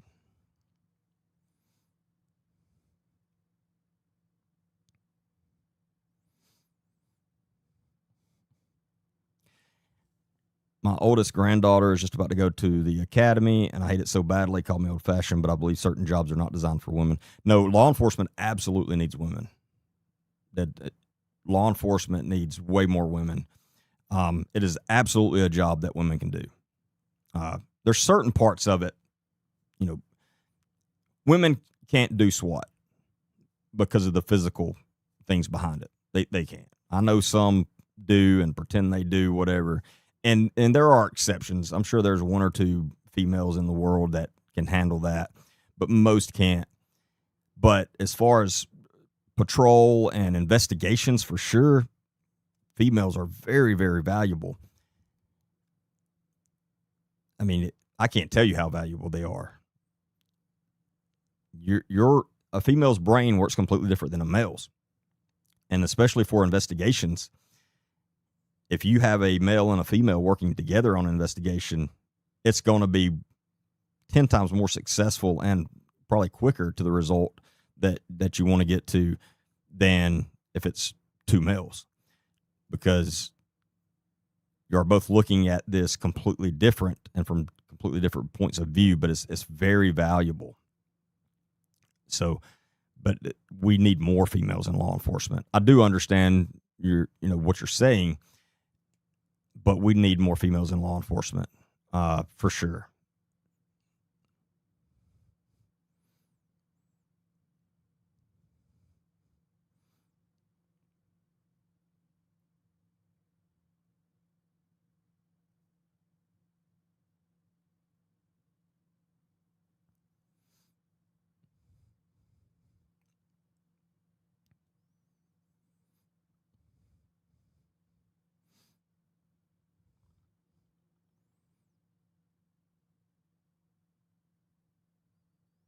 Thank you, Carla.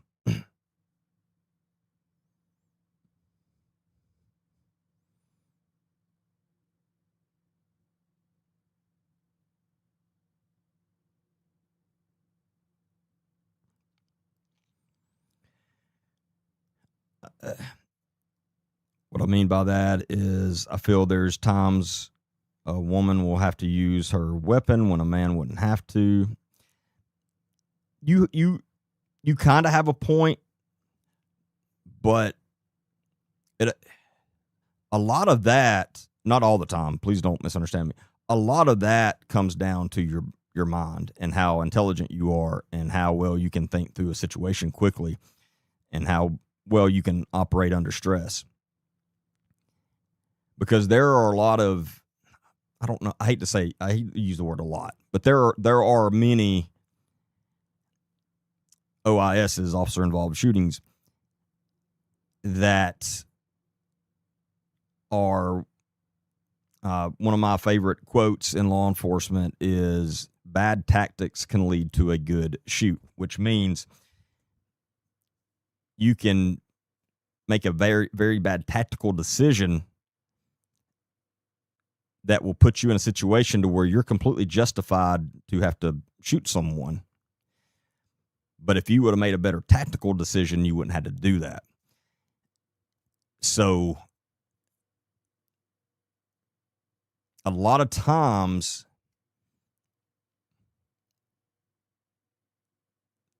females will make better decisions in those situations because I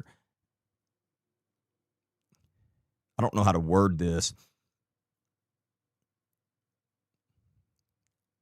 They're not as cocky as a man. So there's times when you put me in front of something, I'm not scared at all when I should be. And fear is a very powerful thing, and it can be a very good thing. And if you don't have fear in certain situations, it's not safe. And so there's situations where I would put myself in that I shouldn't, just because I think I can handle this, where a female wouldn't. Does that make sense? So in one sense, you're right, but then in another, females tend to not put themselves in those bad situations as much as males. But there's still going to be times where none of that matters, and you're just, I mean, you make a traffic stop and you get out of the car and they start shooting at you. I mean, there's nothing you can do about that. But there's a lot of incidents where it could have been avoided if the officer would have used better judgment as far as tactically.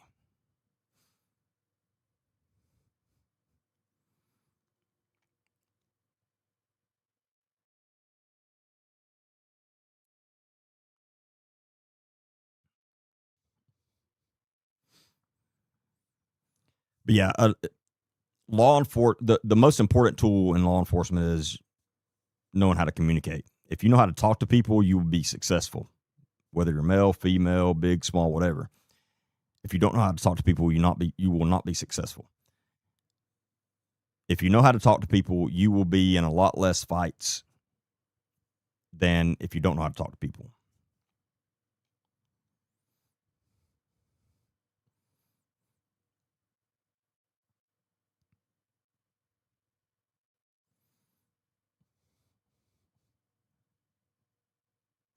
Now, some of the cons to a female in that in those position in that career is depth perception.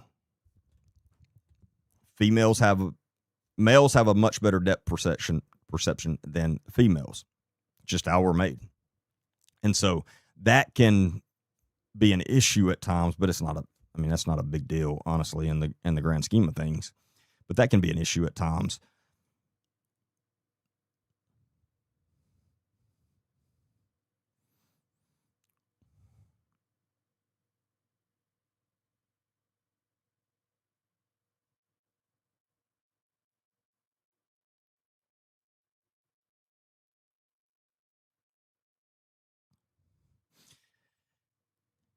Oh, she's been a CO for 3 years? Yeah, she knows how to handle herself then. And she probably knows how to talk to people. That's really good experience.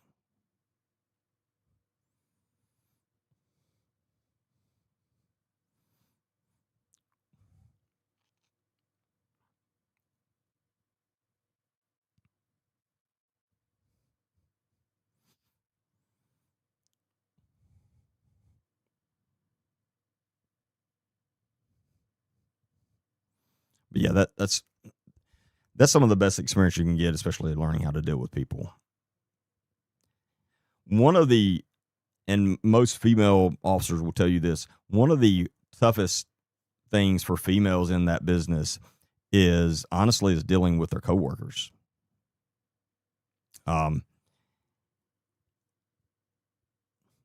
When a male is assertive and gets the job done no matter what, people look at him as strong and, oh, he's a man.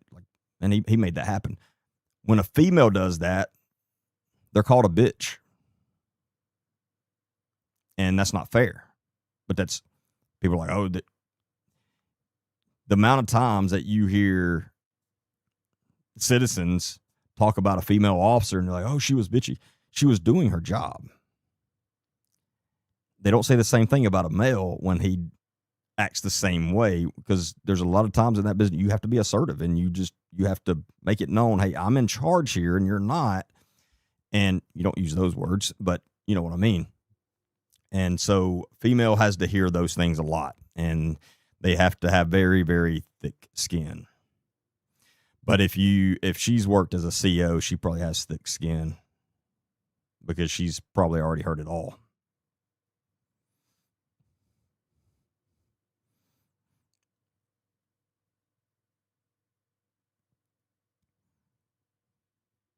But for a female, everybody expects them to be just this sweet, soft-spoken, and if they're not, then, oh, they're a bitch. No, they're not. They're just doing their job.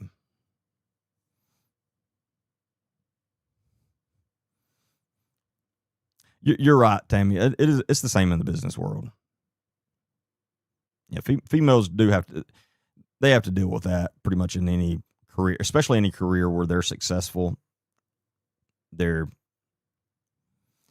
going to be, God, they have to have thick skin.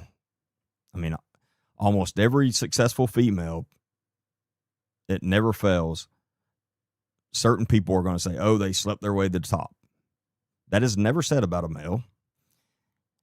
And it's not fair at all, because that's not how most females get to the top. They get to the top because they're intelligent and they know how to do the job and they're good at it. But there's a certain set of people that anytime they see a female in charge or working their way up, they automatically assume that. And it's just not fair. So the females just have to have thicker skin and tough skin to deal with it. But if they can deal with that, they'll be fine.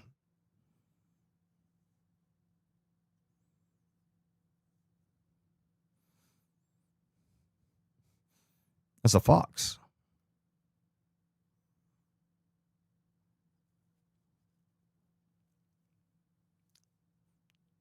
Karen Wheaton has called us all foxes, that we're foxes. So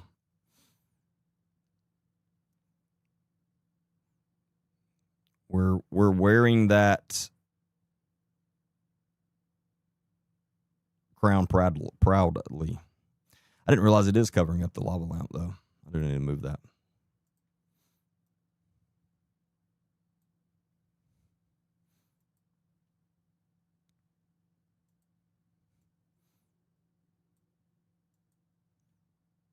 And this specific fox just looks really mean and like it's going to just tear your head off. So this is how I hope Karen Wheaton pictures me when she thinks of me, as a fox.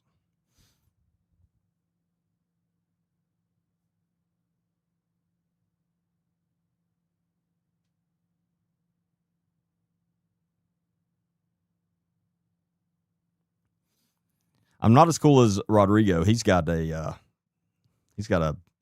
like a fox mask. I don't have a fox mask. I'm not really the mask wearing type anyway, but yeah.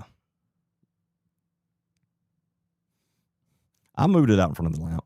I didn't realize it was covering the lamp till you said that.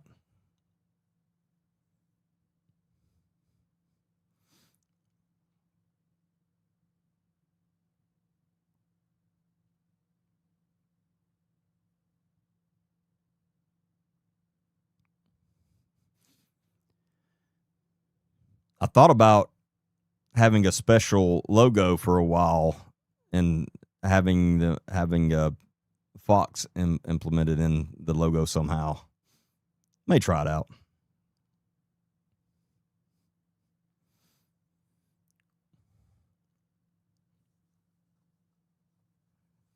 Yeah, that's gross. That's gross. Nope. I do take it as a compliment, though.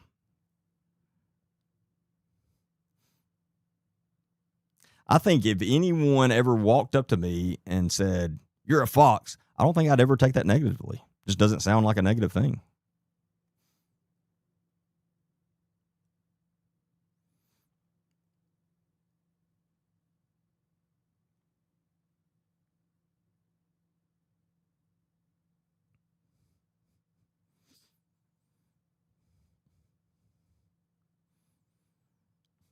I also, obviously, this is pure speculation on my part. Complete speculation. I'm also not convinced that Karen Wheaton likes men. It would not surprise me at all.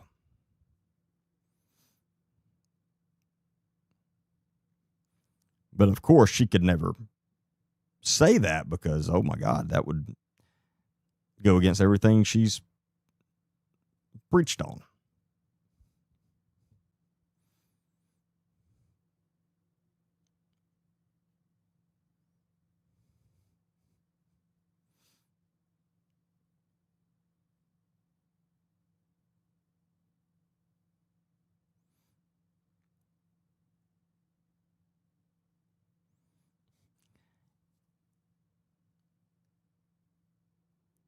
Yeah, I've seen some people talking about that.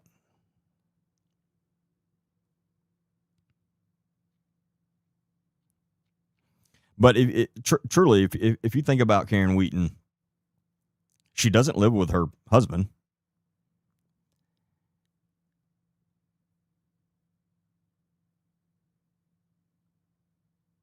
And I get that feeling from watching her and stuff.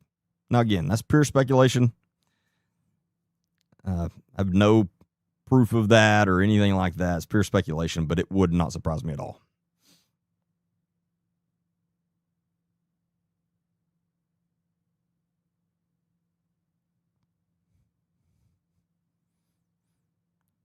What does the fox say? I don't know if this is what you're. That reminded me of the little game, the little toys that when you would pull the string or something and it'd be like, what's the cow say? Moo. I think there is one that says, what the fox say? I don't know what it says. I don't remember. Probably have to ask my little girl. She'd probably know what noise a fox makes. She's good at that.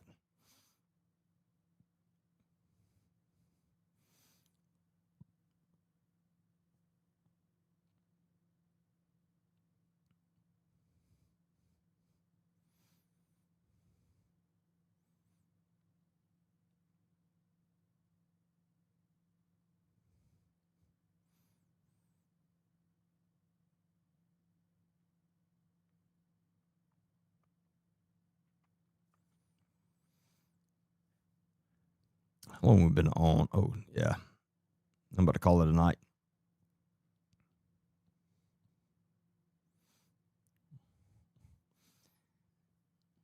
I've enjoyed the live tonight. Didn't start out with the greatest of stories, obviously, but the rest of it I've enjoyed. It's been very laid back, and I enjoy that. We didn't really get deep into anything tonight, like I like to do on these lives on Wednesday night, but I'm sure we'll have some deep conversations Friday night. But I really appreciate it, each and every one of you, for being on here. I really enjoy it. I enjoy interacting with you all. And if there's anything I can do for any of you, don't hesitate to send us an email. And make sure you go check out the podcast I put out earlier today about Tony Keenan, the Orange Beach mayor. And then again, I'm going to have CC Dixon Moreno on the podcast ASAP, and that'll be very interesting. And she's got all the ends of what exactly is going on down there in Orange Beach. She's filed lawsuits, all the above. But I will see y'all back Friday night on all the platforms, 9 p.m. Central.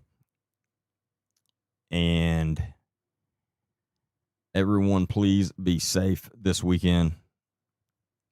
There's going to be a lot of drunk drivers on the road and on the water. So please be safe. Don't drink and drive, and don't drink and drive a boat either.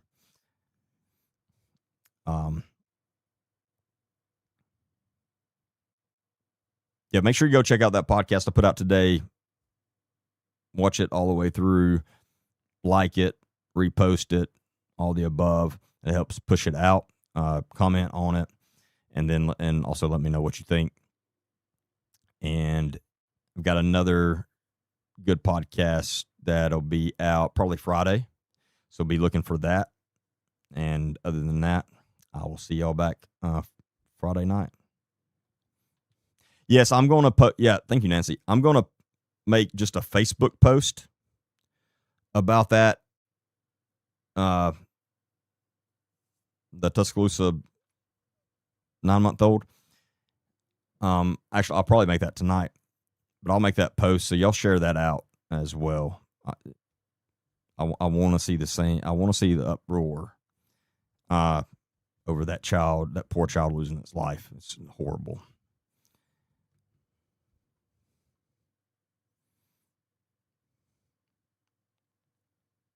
Welcome to Truth Recon. I'm Agent D. Baker, former narcotics detective, SWAT team member, and U.S. Navy combat veteran.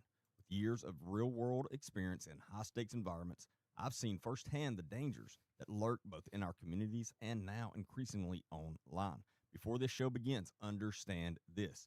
What you are about to hear may be disturbing to some audiences. This podcast contains explicit language, dark themes, and real conversations that are not suitable for children and may be triggering for some individuals. If you choose to continue, do so knowing this content is